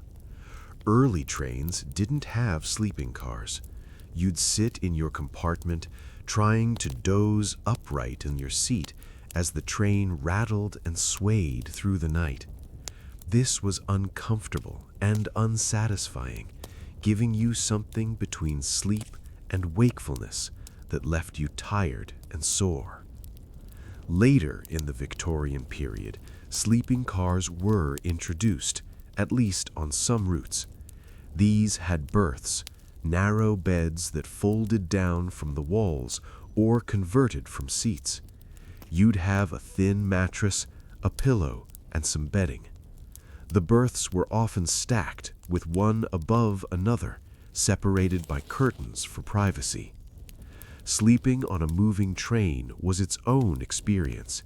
The constant motion, the noise of the engine and wheels on tracks, the stops and starts, the whistle blowing. Some people found the rocking motion soothing and slept well. Others found it impossible to truly rest. Privacy was minimal. You might be in a compartment with strangers, separated only by curtains. You could hear other passengers snoring, talking, moving around. The air got stuffy and stale.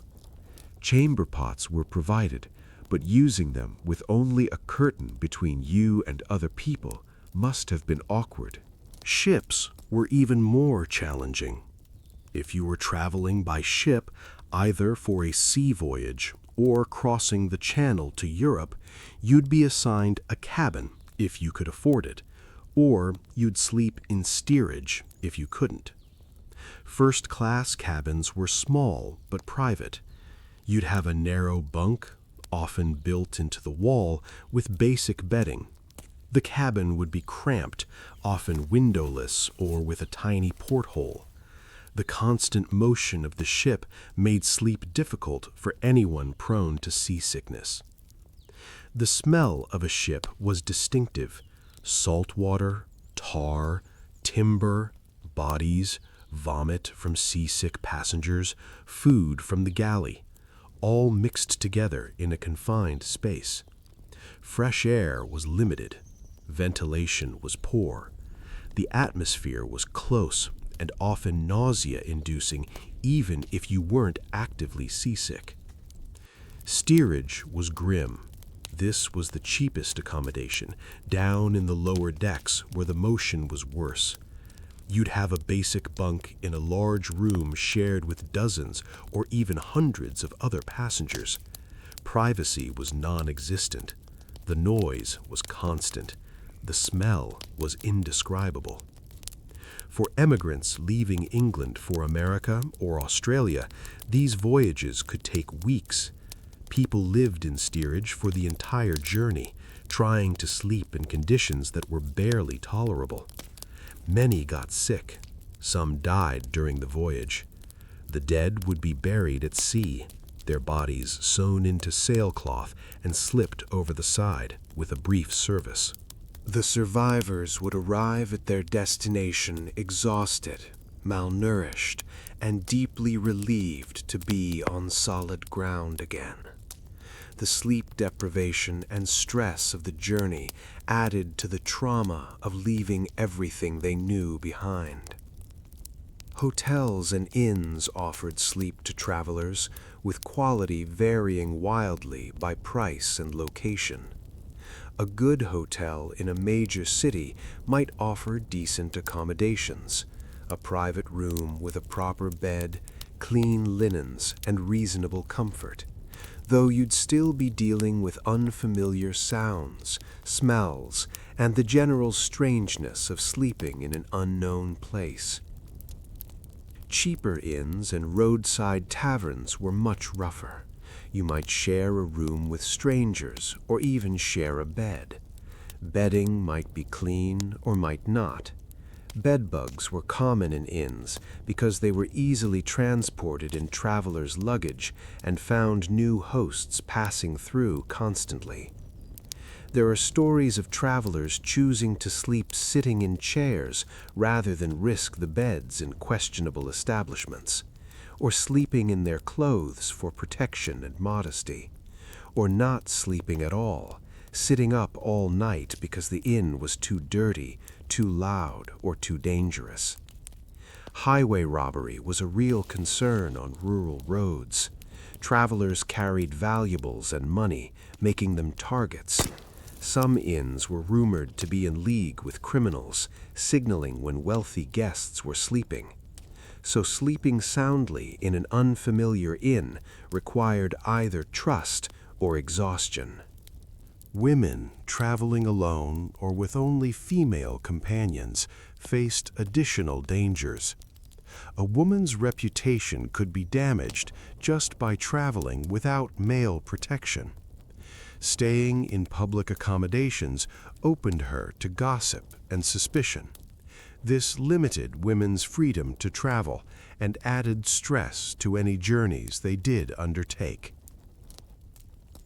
Let's drift over to the topic of sleep and mental health, because the Victorians had fascinating and often terrible ideas about the connection between sleep and psychological well-being. They recognized that people who didn't sleep well often had other problems: anxiety, depression, what they called melancholia or nervous disorders, all seemed to involve disrupted sleep. But their understanding of cause and effect was muddled. Sleep problems were sometimes seen as causing mental illness. If you didn't sleep enough, your brain would become overwrought, then you'd go mad. This was actually somewhat accurate in that severe sleep deprivation does cause psychological symptoms, but the Victorian tendency was to blame the individual for not sleeping properly rather than addressing underlying causes. Mental illness was also thought to cause sleep problems. Troubled minds led to troubled sleep. This is also accurate, but Victorian treatments for mental illness were often harmful, so correctly identifying the connection didn't necessarily lead to helpful interventions. Asylums, where people with severe mental illness were confined, had strict sleep schedules.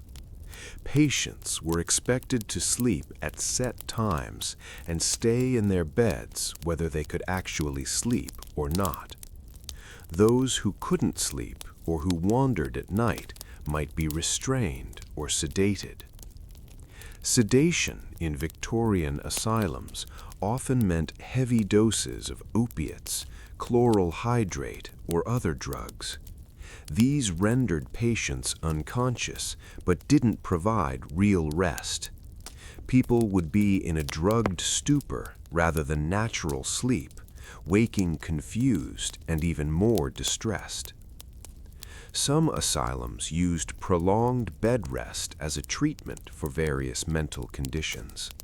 Patients would be confined to bed for weeks or months, expected to lie still and rest their overwrought brains. This was supposed to be therapeutic, but was actually torturous. People forced to lie in bed with nothing to do, no stimulation, no freedom, often got worse rather than better. Women were disproportionately diagnosed with mental and nervous disorders and subjected to these rest cures.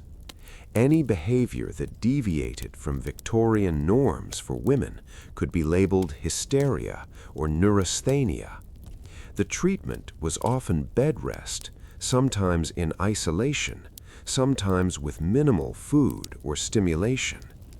This was presented as caring for delicate female constitutions, but it was really about control.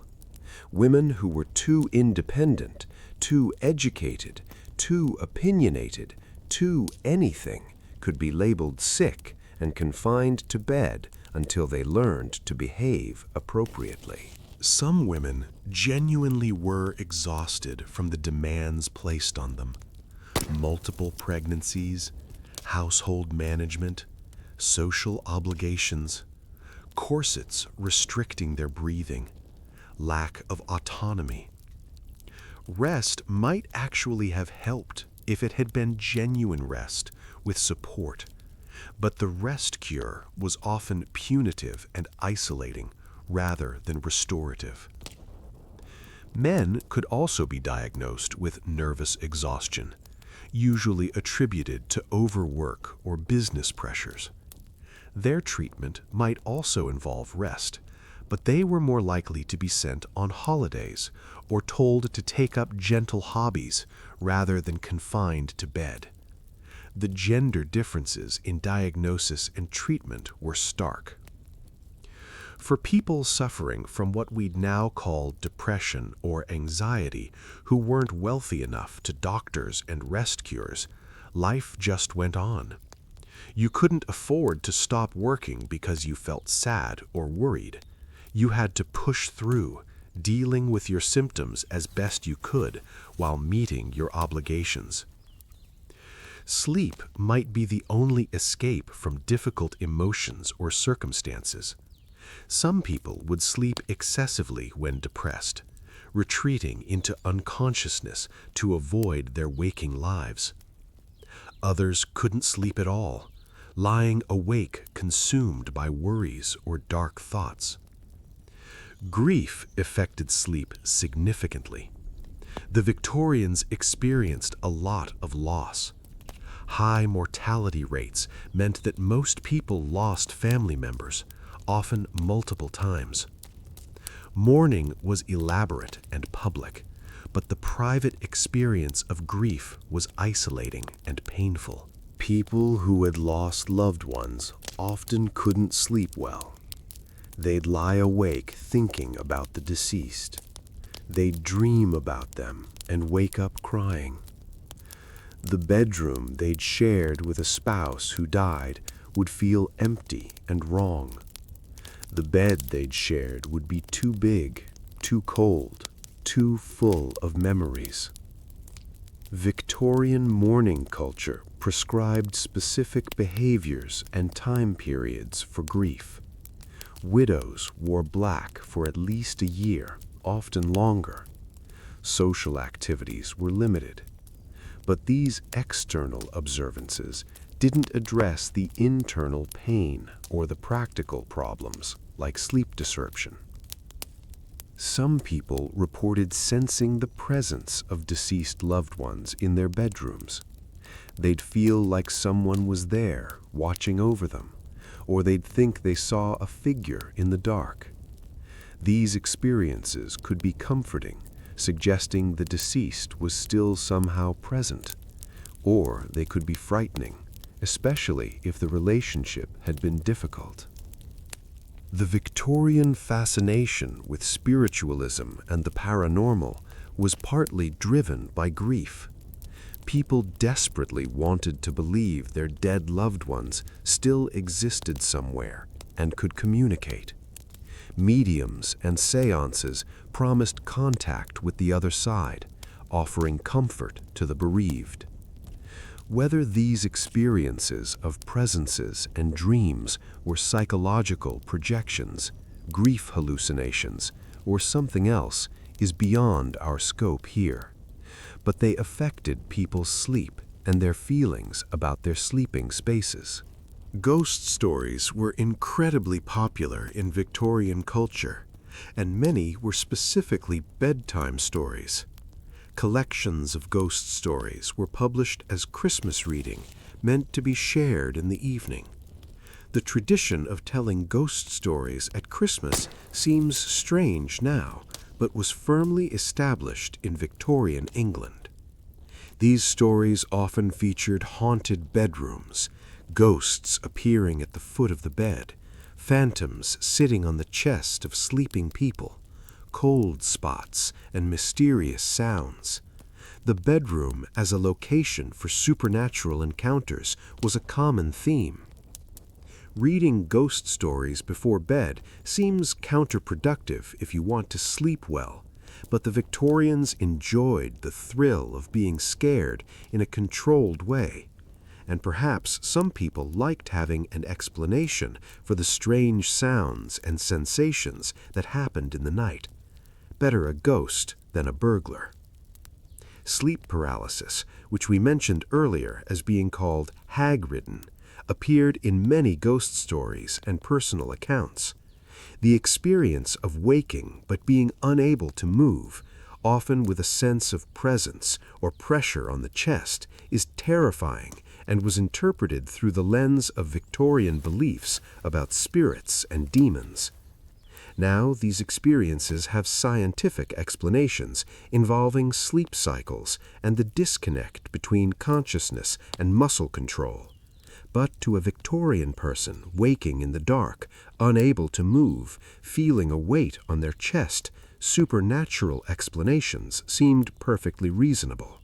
Let's ease into the topic of how sleep patterns changed over the course of the Victorian era, because it was a period of enormous social and technological change that affected even something as basic as sleep. At the beginning of Victoria's reign in 1837, life was more directly tied to natural rhythms. Most people still lived in rural areas or small towns.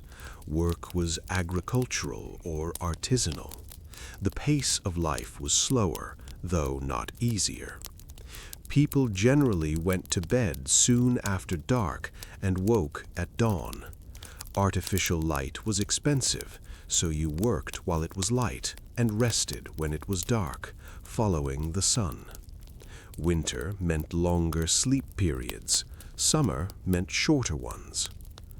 As the Victorian era progressed, industrialization accelerated. Factories meant shift work and artificial schedules. Workers had to be at their machines at specific times, regardless of natural light. Factory whistles or bells would summon workers, often very early in the morning. Factory work was exhausting, long hours, often 12 to 16 hours a day, 6 days a week. Physical labor in dangerous, uncomfortable conditions. Workers would come home exhausted and fall into bed, then wake to do it all again. The regularity of factory schedules actually changed sleep patterns. Instead of the segmented sleep we mentioned earlier, with a period of wakefulness in the middle of the night, industrial workers started sleeping in one continuous block. They had to maximize their limited time for rest. This shift from segmented to consolidated sleep happened gradually and wasn't universal, but the Industrial Revolution definitely pushed toward the sleep patterns we consider normal now. One period of 7 to 8 hours at night, with sleep and wake times dictated by work schedules rather than natural light. Gas lighting and later electric lighting extended the day even further. Streets could be lit at night. Homes could have bright light whenever needed, at least for those who could afford it. This allowed for more evening activities, but also meant people stayed up later. There was social pressure to stay up later in fashionable society. Dinner parties would go until late. Balls and dances would last until the early morning hours. The wealthy developed later sleep schedules, sometimes not going to bed until 1 or 2 in the morning and sleeping late into the morning. This was actually a status symbol. If you could afford to stay up late using artificial light and sleep late in the morning, it meant you didn't have to work. You had leisure. Working people couldn't do this because they had to be at their jobs early. The introduction of railways changed travel and therefore sleep schedules too. You could travel farther in a day, but it meant early departures and late arrivals. Time zones became standardized because railways needed coordinated schedules.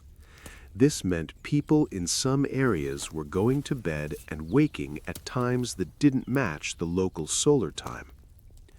Newspapers and mail delivery became more frequent and reliable.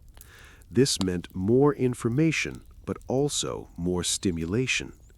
People would read the evening papers before bed, learning about events from around the country or world. This connected people more broadly, but also exposed them to more worries and concerns. The telegraph allowed for nearly instant communication over long distances. News of disasters or important events could spread quickly. This was both amazing and anxiety-inducing. The world seemed to speed up, and sleep was one of the few times when you could disconnect from the rapid pace of change. By the end of Victoria's reign in 1901, England was a very different place than it had been in 1837. More urbanized, more industrialized, more connected, faster paced, and sleep had changed along with everything else. Children's sleep deserves more attention because Victorian childhood was its own distinct experience with specific challenges related to rest and sleep. Wealthy children had nurseries and nannies, as we've mentioned. Their sleep was generally adequate, at least in terms of having comfortable places to sleep and adult supervision. But they were also subject to strict routines that might not match their natural sleep needs. Children were expected to go to bed early, often immediately after a nursery dinner around 6 or 7 in the evening. They'd be expected to stay in bed even if they weren't tired. Lying in bed awake, unable to sleep, but not allowed to get up or make noise must have been frustrating. Nannies and nurses were sometimes strict about sleep routines. Crying children might be ignored under the theory that attending to them would spoil them, or children might be punished for getting out of bed or making trouble at bedtime. Victorian child-rearing philosophy often prioritized obedience and routine over comfort or individual needs. Some children were afraid of the dark or had nightmares and received little sympathy. They were expected to be brave and not cause trouble. A child who cried for their parents at night might be scolded rather than comforted. Other children had more loving caregivers who would comfort them, tell them stories, or sit with them until they fell asleep. Victorian parents and nurses varied widely in their approaches, just as caregivers do now. School-aged children's sleep was affected by their education. Boys from wealthy families often went to boarding schools, where they'd sleep in dormitories with other boys. This was supposed to build character through shared hardship. Boarding school dormitories were often cold, drafty spaces with minimal privacy. Multiple boys would share a room, sleeping in narrow beds. There might be a housemaster or prefect keeping order, but older boys often bullied younger ones. Stories of Victorian boarding schools are full of midnight adventures, sneaking around after lights out, raiding the kitchens or playing tricks on masters. Girls' boarding schools were similar, but with different expectations. Girls were supposed to be quieter and more obedient.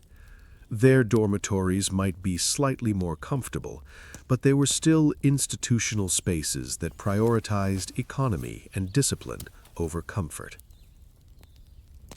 Middle-class children who attended day schools had to wake early to get to school on time. They'd have homework in the evenings, cutting into their free time before bed. The pressure to perform academically was significant, especially for boys who needed to prepare for careers.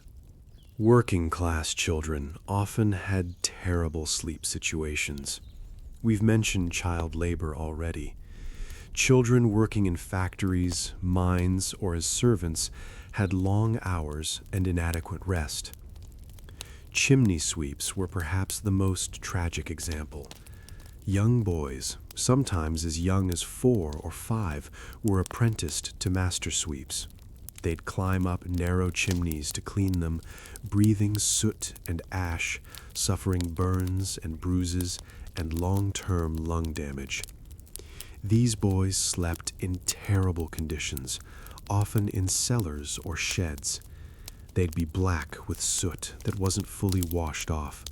They'd sleep on sacks or straw, exhausted from the day's work and dreading the next day. The mortality rate for chimney sweeps was high.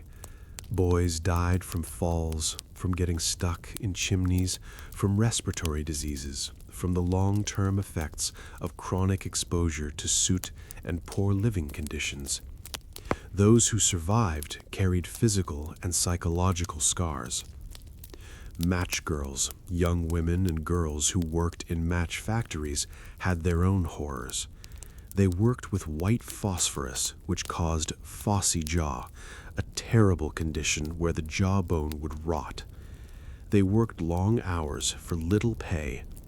Their sleep was probably disturbed by pain from jaw deterioration and anxiety about their health and economic situation. Agricultural child workers had seasonal variations. During harvest times, everyone worked long hours, children included. Sleep was minimal. The rest of the year might be slightly easier, though children still had chores and responsibilities that limited their rest. Children in workhouses had regimented sleep schedules. They'd sleep in dormitories separated by sex and age. The beds were basic, the comfort minimal. They'd be woken early for prayers and work. Childhood in the workhouse was designed to be unpleasant enough to motivate people to avoid poverty, which was a particularly cruel approach to social policy. Throughout all social classes, children were exposed to high rates of disease. Childhood illnesses like measles, mumps, whooping cough, scarlet fever swept through communities. Sick children needed rest, but often couldn't sleep well because of fever, coughing, or pain. Parents would sit up with sick children, trying to keep them comfortable, give them medicine, bring down fevers with cool cloths.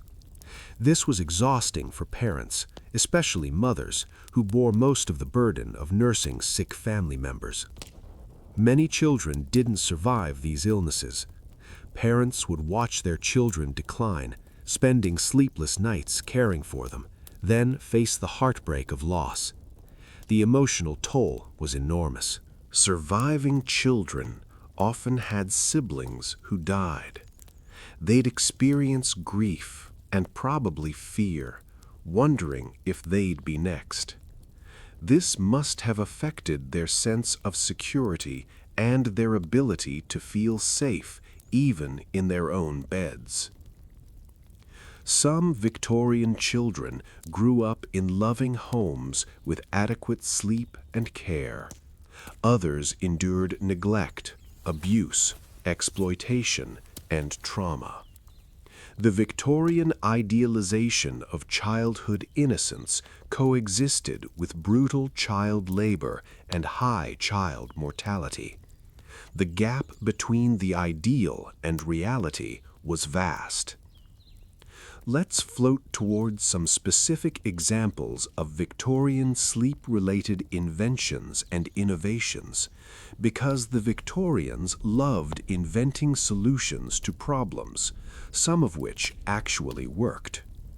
Early alarm clocks existed before the Victorian era, but they became more common and affordable during this period.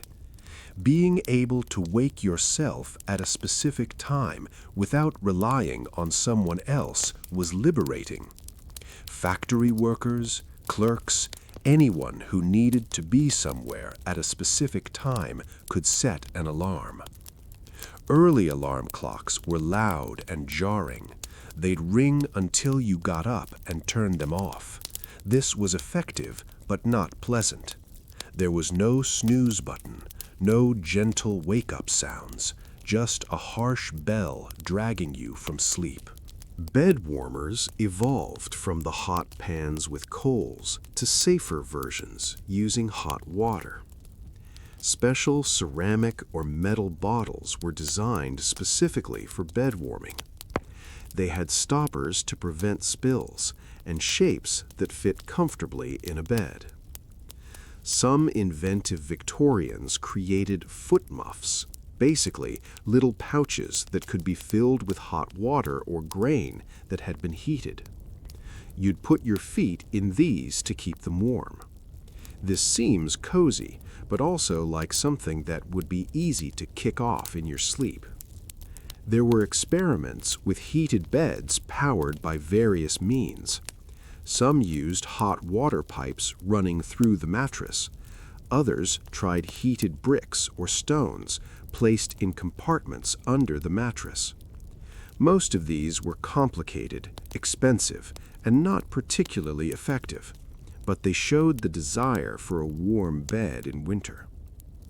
Ventilation systems were invented to address the problem of stuffy bedrooms without opening windows to the dangerous night air. These ranged from simple vents in walls to more elaborate systems with fans and filters. Most required professional installation and were only available to the wealthy. Some inventors created beds with built-in features. Folding beds that could be hidden in cabinets during the day, saving space in small rooms. Murphy beds, named after their inventor William Murphy, though they didn't become common until the early 20th century. There were beds designed for invalids that could be adjusted to different positions.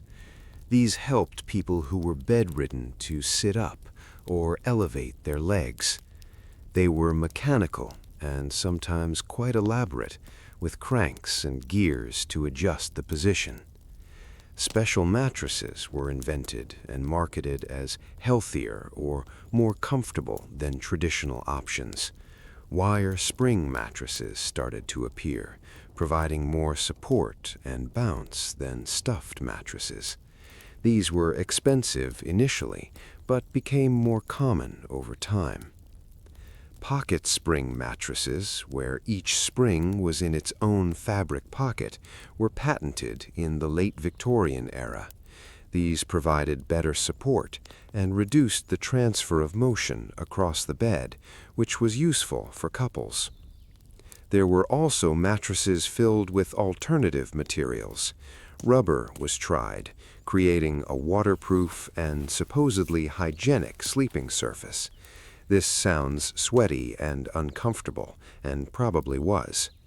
Air mattresses existed in primitive forms. You could inflate a rubber bladder with air and sleep on that. These were mainly for camping or travel, rather than regular use, and they tended to leak. Earplugs were invented to help people sleep in noisy environments. Early versions were just cotton or wax that you'd stuff in your ears. More sophisticated versions used rubber or other materials shaped to fit the ear canal. Whether these actually worked or just made you feel like you were doing something is debatable. Eye masks existed too, though they were less common. A cloth covering for the eyes could block out light and help people sleep during the day or in bright environments. This was useful for people who worked night shifts and needed to sleep during daylight. Various contraptions were invented to prevent people from snoring, a problem that has bothered bed partners throughout history. These ranged from chin straps that were supposed to keep your mouth closed to devices that prevented you from sleeping on your back. Most were uncomfortable and ineffective, but people bought them anyway because snoring was and is deeply annoying. There were patents for devices to prevent people from falling out of bed, especially for sick people or children. Bed rails that could be attached to prevent rolling out, special restraints for people who thrashed in their sleep. Some of these restraining devices were used in asylums and could be quite restrictive and cruel. The line between safety device and instrument of control was thin and often crossed. For people who struggled with waking up, there were extreme alarm clocks that did more than just ring. Some would light a lamp or candle when the alarm went off, providing light as well as sound. Others would spray water, shake the bed, or employ other aggressive wake-up methods. These were generally more annoying than helpful. Let's drift back to the sensory details of specific times and places. A Victorian bedroom in London would be different from one in rural Yorkshire. A bedroom in 1840 would be different from one in 1900. In early Victorian London, the air quality was terrible. Coal smoke from thousands of chimneys created smog that was sometimes so thick you could barely see across the street. This pea-soup fog would seep into houses, making indoor air quality poor even with windows closed. Sleeping in a room filled with coal smoke residue meant breathing in particulates all night. People would wake with soot on their windowsills and irritation in their lungs. Respiratory diseases were common and chronic. The sounds of London were specific too. the rumble of carriages on cobblestones, street vendors with their distinctive calls, the sound of hooves, thousands of horses moving through the city every day, church bells marking the hours, industrial sounds from factories and workshops. In rural areas, the air was cleaner, but could smell strongly of farm animals and agricultural activities. The sounds were different: livestock, farm equipment, birds, the wind across open fields. Rural bedrooms in cottages might have lower ceilings and smaller windows. The walls might be stone or cob, which stayed cool in summer and cold in winter. These spaces had their own character, often quite charming, but not necessarily comfortable. By the 1890s, things were changing. Electric lights were being installed in some wealthy homes, though gas and oil lamps were still standard. Indoor plumbing was becoming more common in cities, meaning some bedrooms now had adjacent bathrooms, or at least washing facilities with running water. This was revolutionary. Not having to use a basin and pitcher, not having to rely on chamber pots, having actual toilets with flushing mechanisms. This improved hygiene enormously and made nighttime needs less unpleasant.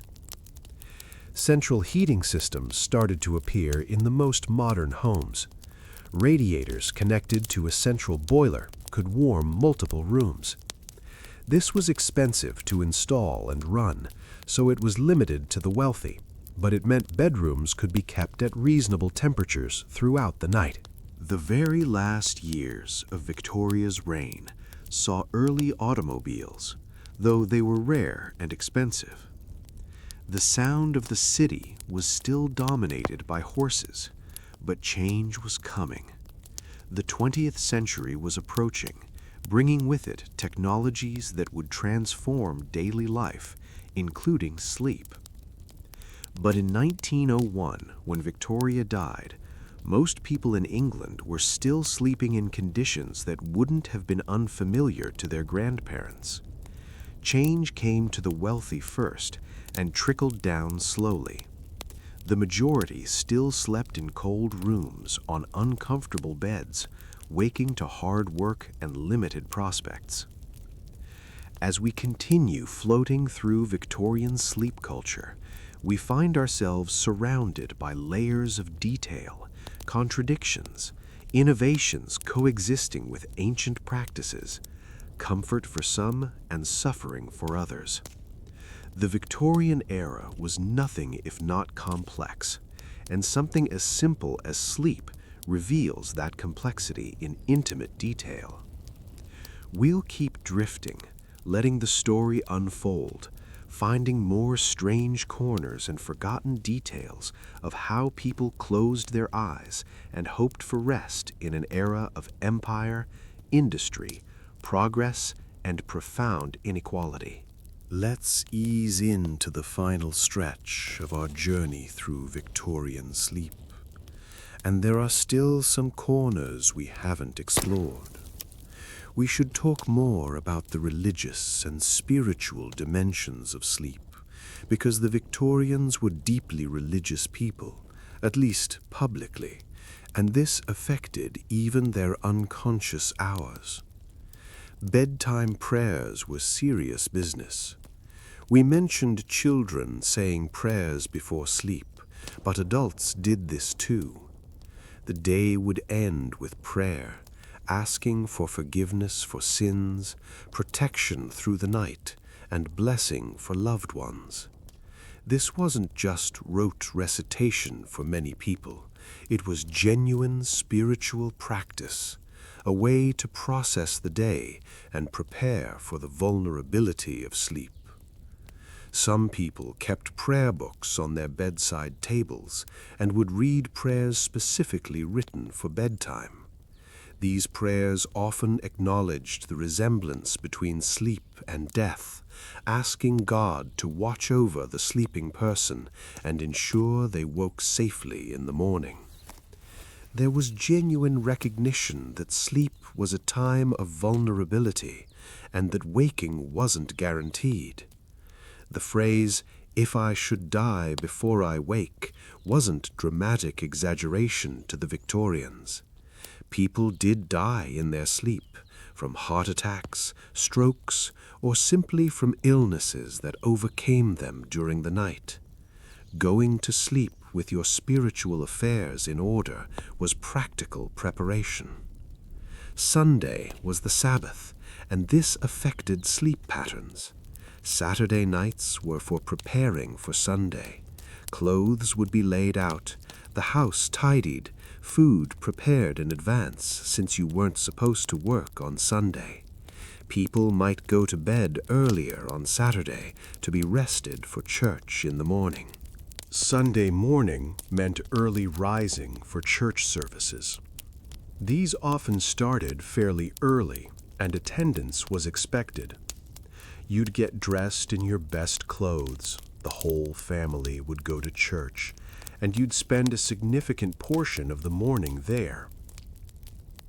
After church and Sunday dinner, the afternoon was for rest and quiet activities.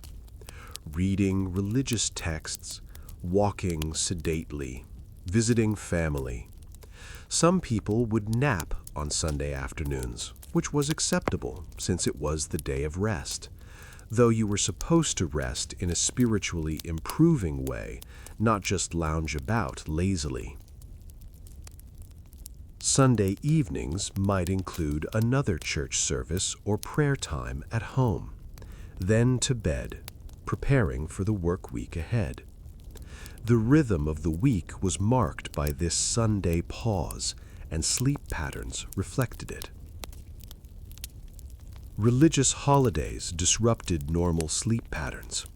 Christmas, Easter, Saints' Days all had special services and observances. Midnight Mass at Christmas meant staying up late or waking in the middle of the night to attend church.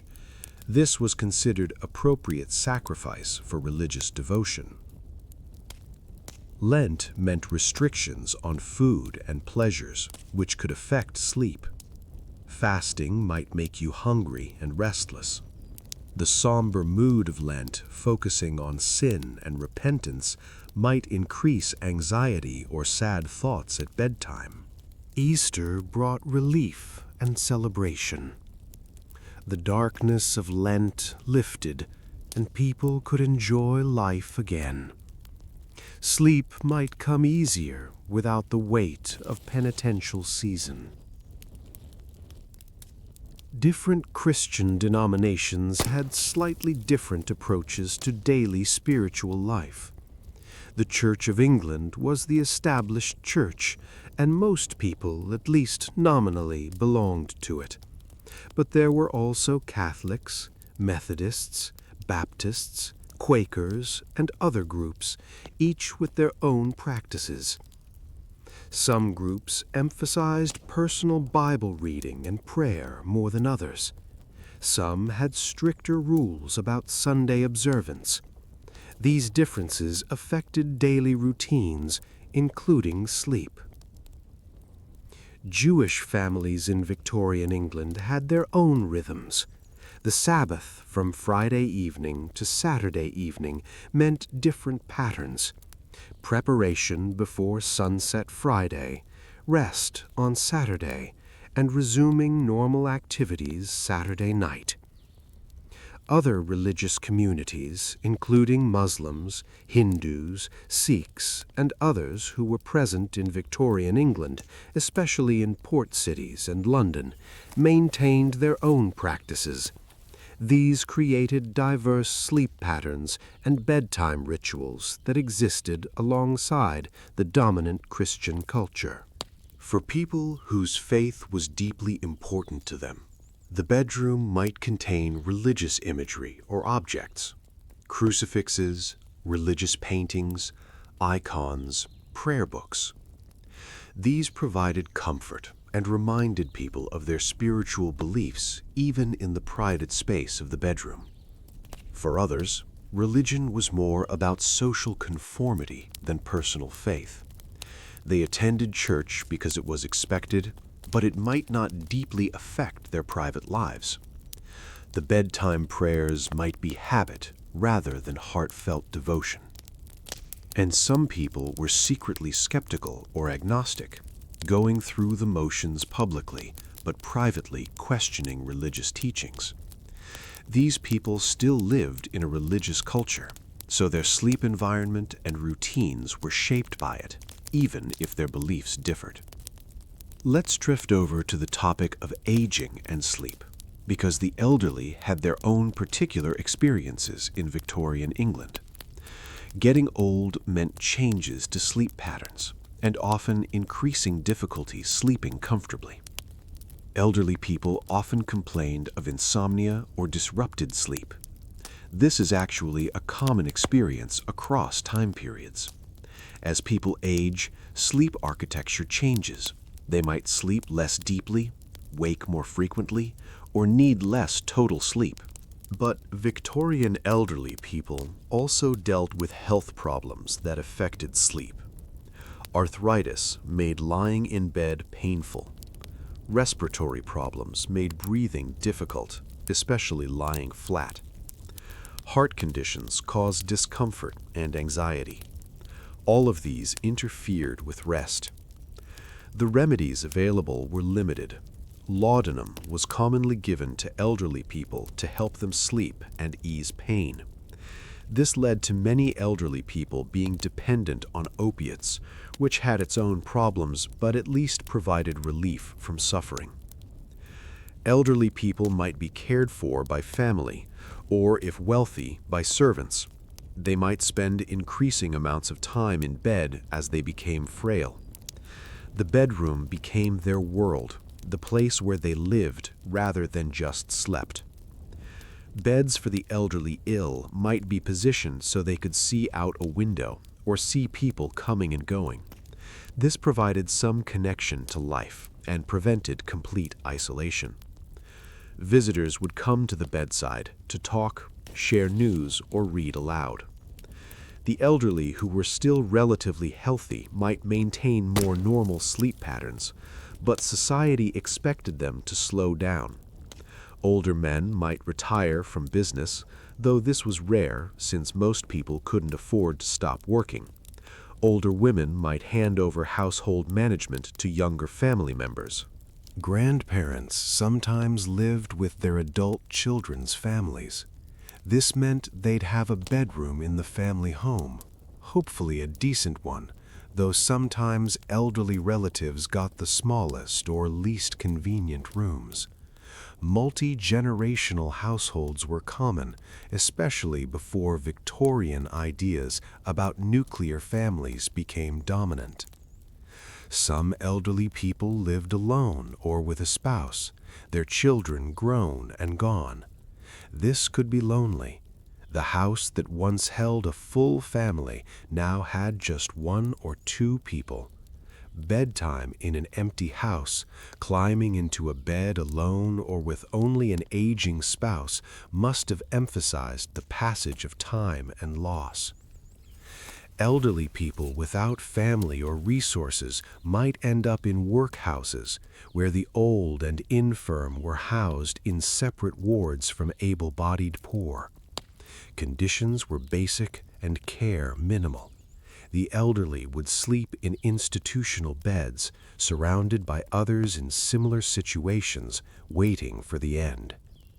Death in old age was expected and accepted.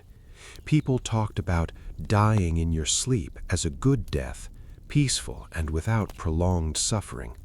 Going to bed one night and simply not waking was considered a blessing. Better that than a long decline or painful illness. Families would care for dying elderly relatives at home when possible.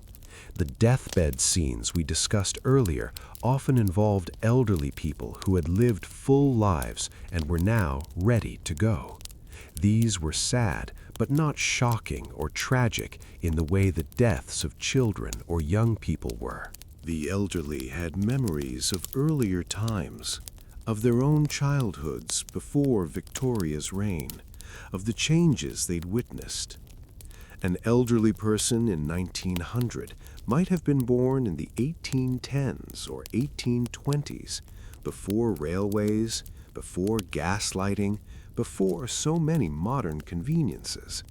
Their sleep routines might still reflect older patterns and practices.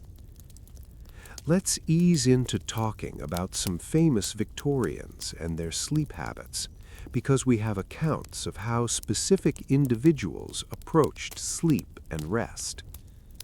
Queen Victoria herself had opinions about sleep and bedtime, naturally. She kept quite strict routines. She'd go to bed at a regular time and expected her household to adjust to her schedule.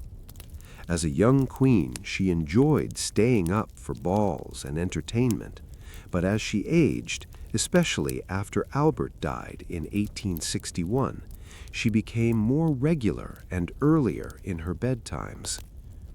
After Albert's death in 1861, Victoria entered deep mourning and never fully left it. She had his bedroom kept exactly as it was when he died. His nightshirt was laid out each evening. Fresh water was placed in his basin. The room became a shrine, and Victoria would visit it, maintaining this connection to her dead husband. Her own sleep was probably disrupted by grief and later by age and health problems. She had servants always nearby, ready to attend her at night if needed. Her comfort was paramount, so her bedrooms were well heated, well appointed, and maintained to her exact specifications. Charles Dickens was a famous insomniac.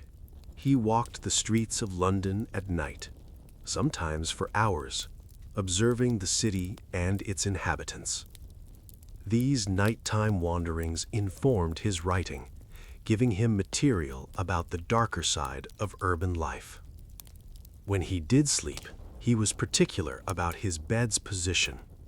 He believed it should be aligned north-south, and he'd rearrange furniture in hotel rooms to achieve this.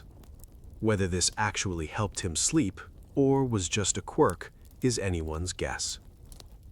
Florence Nightingale revolutionized nursing and hospital care, and she had strong opinions about sleep and sick room management.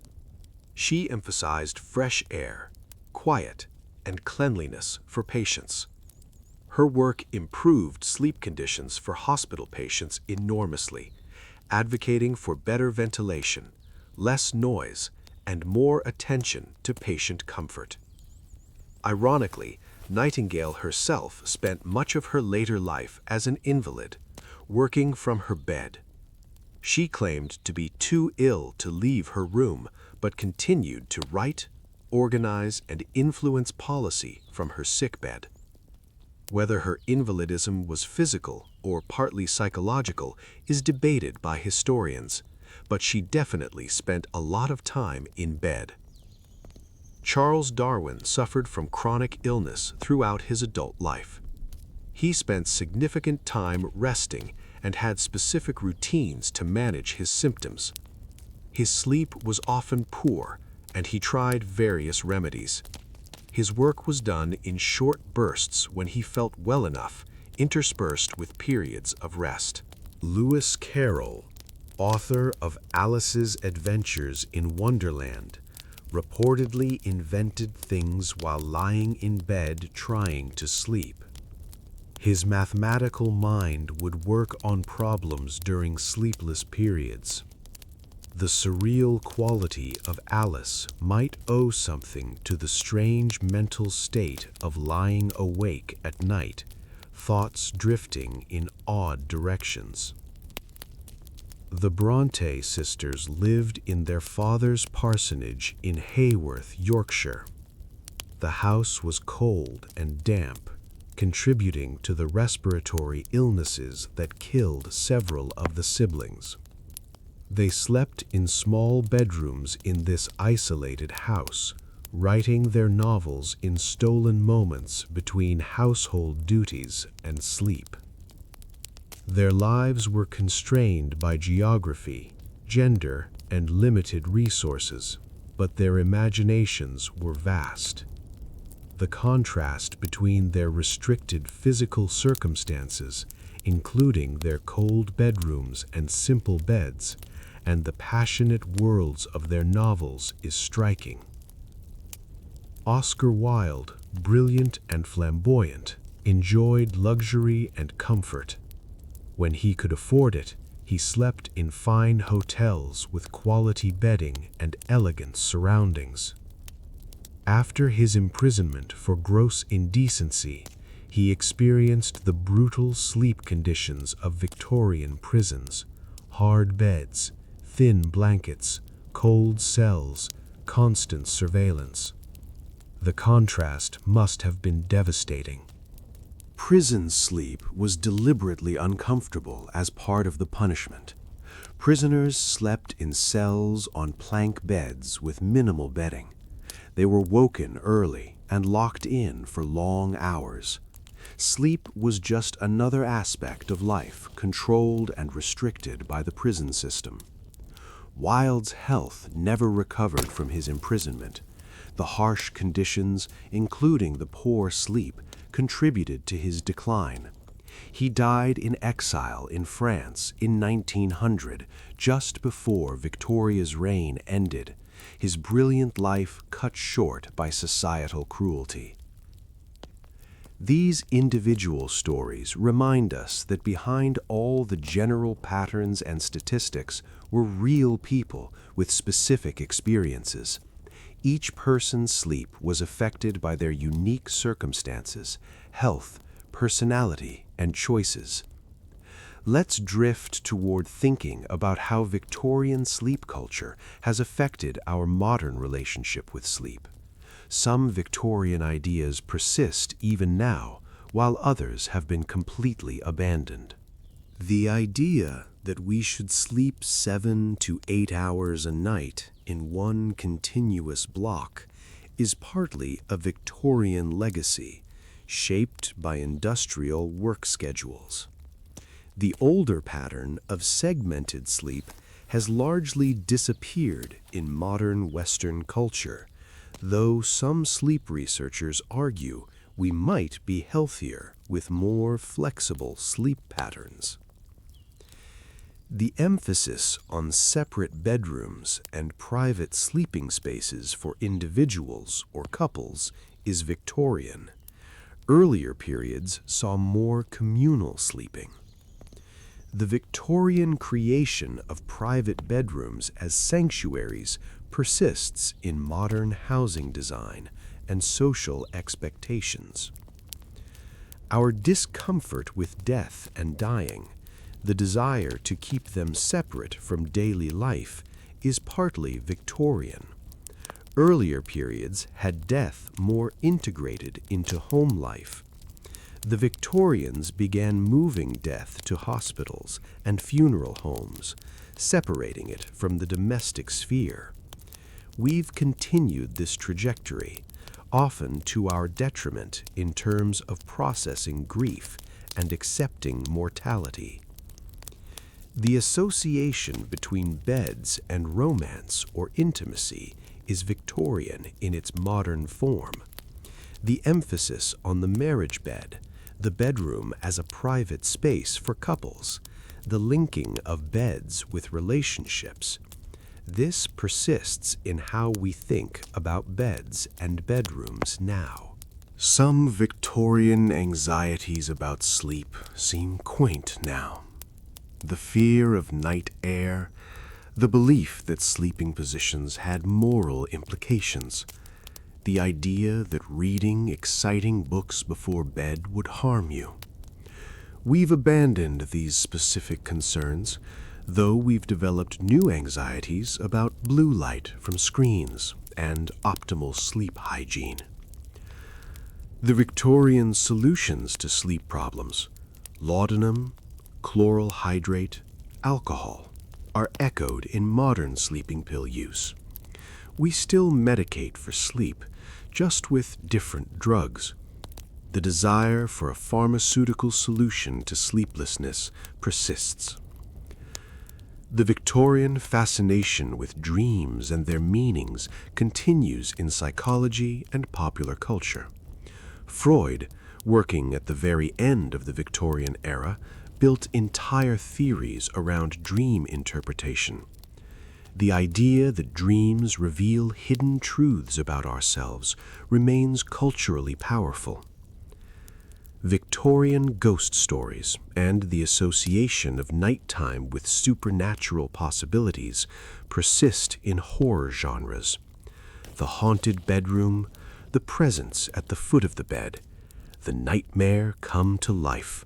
All these tropes originated or were popularized in Victorian literature and continue in modern media. The Victorian emphasis on children's bedtime routines, regular schedules, calming activities, bedtime stories, remains current parenting advice. The understanding that children need structure and routine around sleep is Victorian in its modern application. What have we lost from Victorian sleep culture? The tolerance for segmented sleep, the acceptance that waking in the night was normal, the integration of death into domestic life, dying at home in your own bed, surrounded by family, the communal aspects of sleep in working class life, the social networks formed by proximity. We've gained enormously in comfort and control. Central heating and air conditioning mean we can regulate temperature. Better mattresses and bedding mean more physical comfort. Electric lighting gives us complete control over when we sleep and wake, for better or worse. Medical advances mean we understand sleep disorders and can treat many of them. But we've also lost some connection to natural rhythms.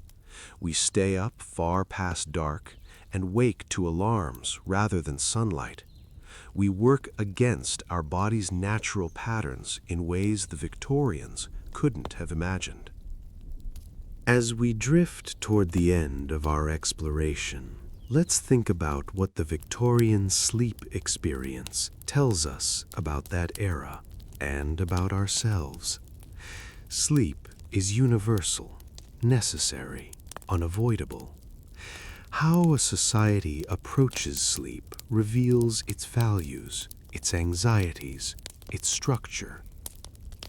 Victorian England was a society of rigid class divisions, and sleep reflected that. The wealthy slept in comfort, while the poor struggled. This inequality was accepted as natural and inevitable by those who benefited from it. The fact that some people slept on horsehair mattresses under wool blankets while others slept on straw in freezing attics was just how things were. Victorian England was obsessed with propriety and control, and this extended even to unconscious hours. How you slept, what you wore, who you slept near, all of these had moral implications. The body was something to be controlled, managed, hidden. Even in sleep, you were supposed to maintain standards.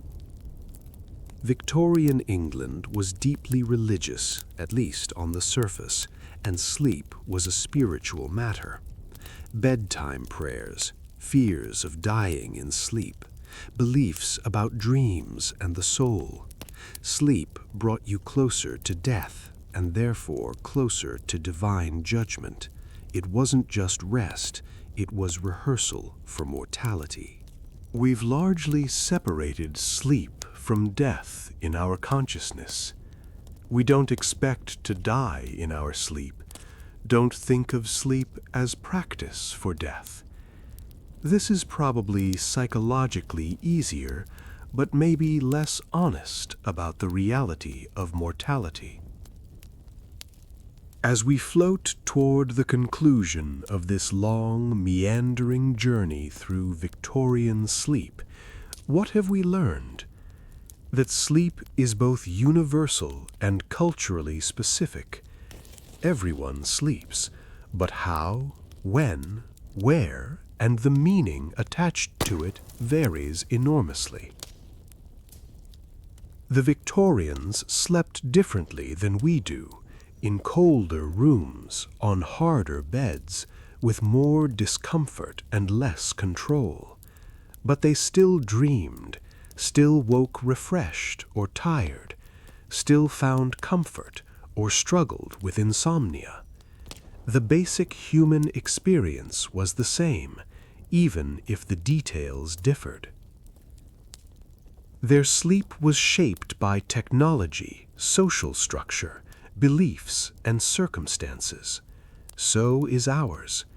We think our way is normal and natural, but future generations will look back at how we sleep and find it strange, or quaint, or horrifying.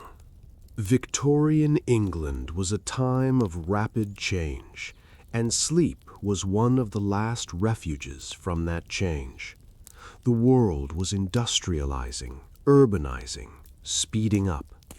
But in bed at night, you could retreat from modernity for a few hours, though, of course, modernity followed you there, too, in the form of factory schedules and alarm clocks and gas lighting.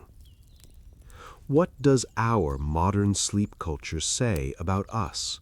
We value efficiency and optimization.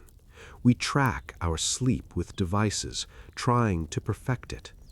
We treat sleep as something to be maximized and controlled, rather than a natural process to surrender to. We're anxious about sleep in ways the Victorians weren't.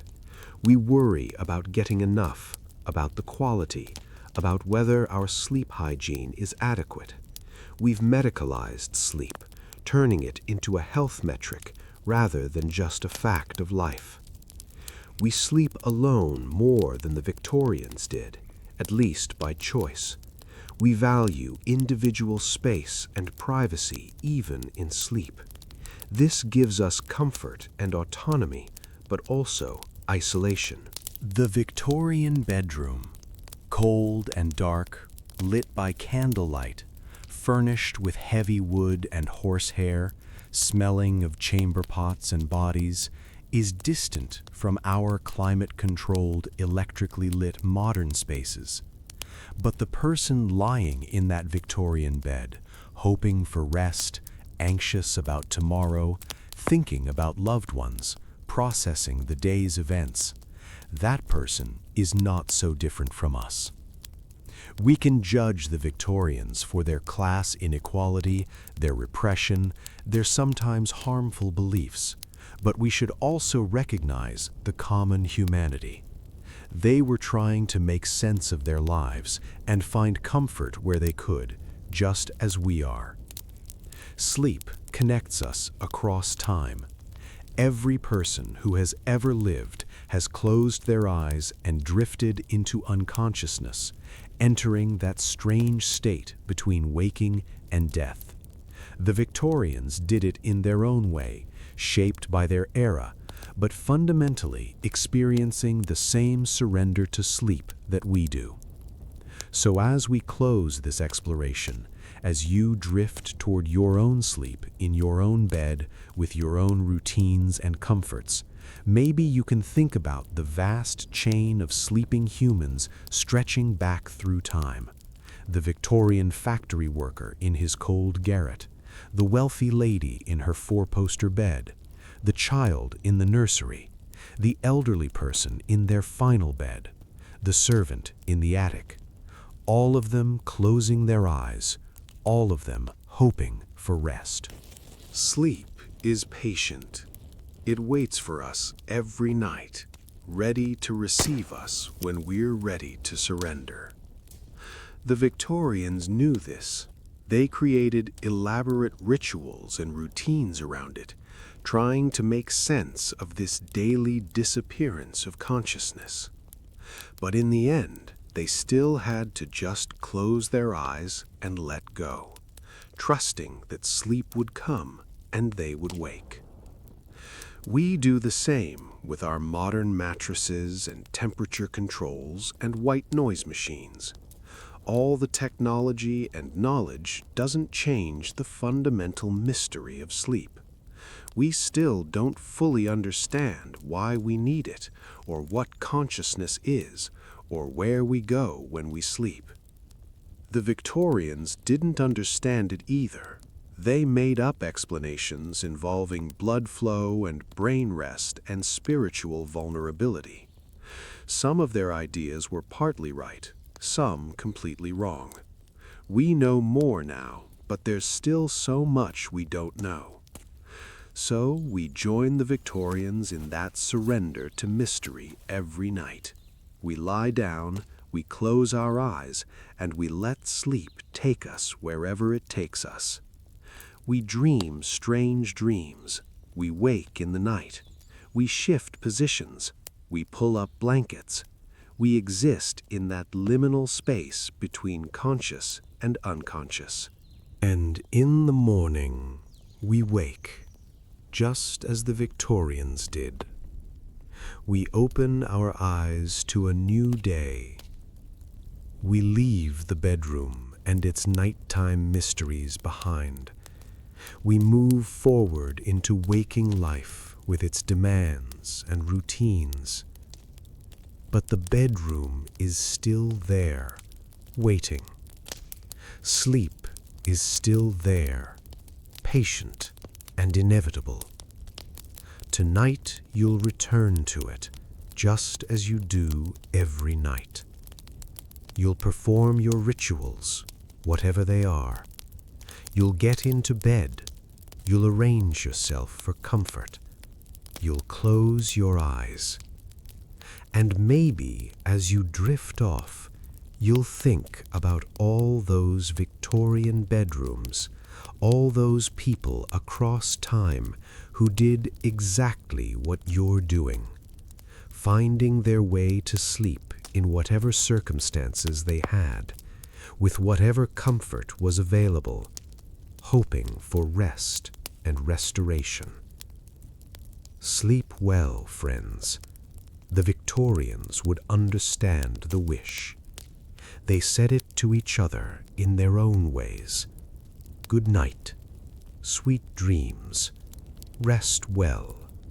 May you wake safely in the morning. The bedroom door closes. The candle is blown out. Or, in our case, the light is switched off. Darkness settles.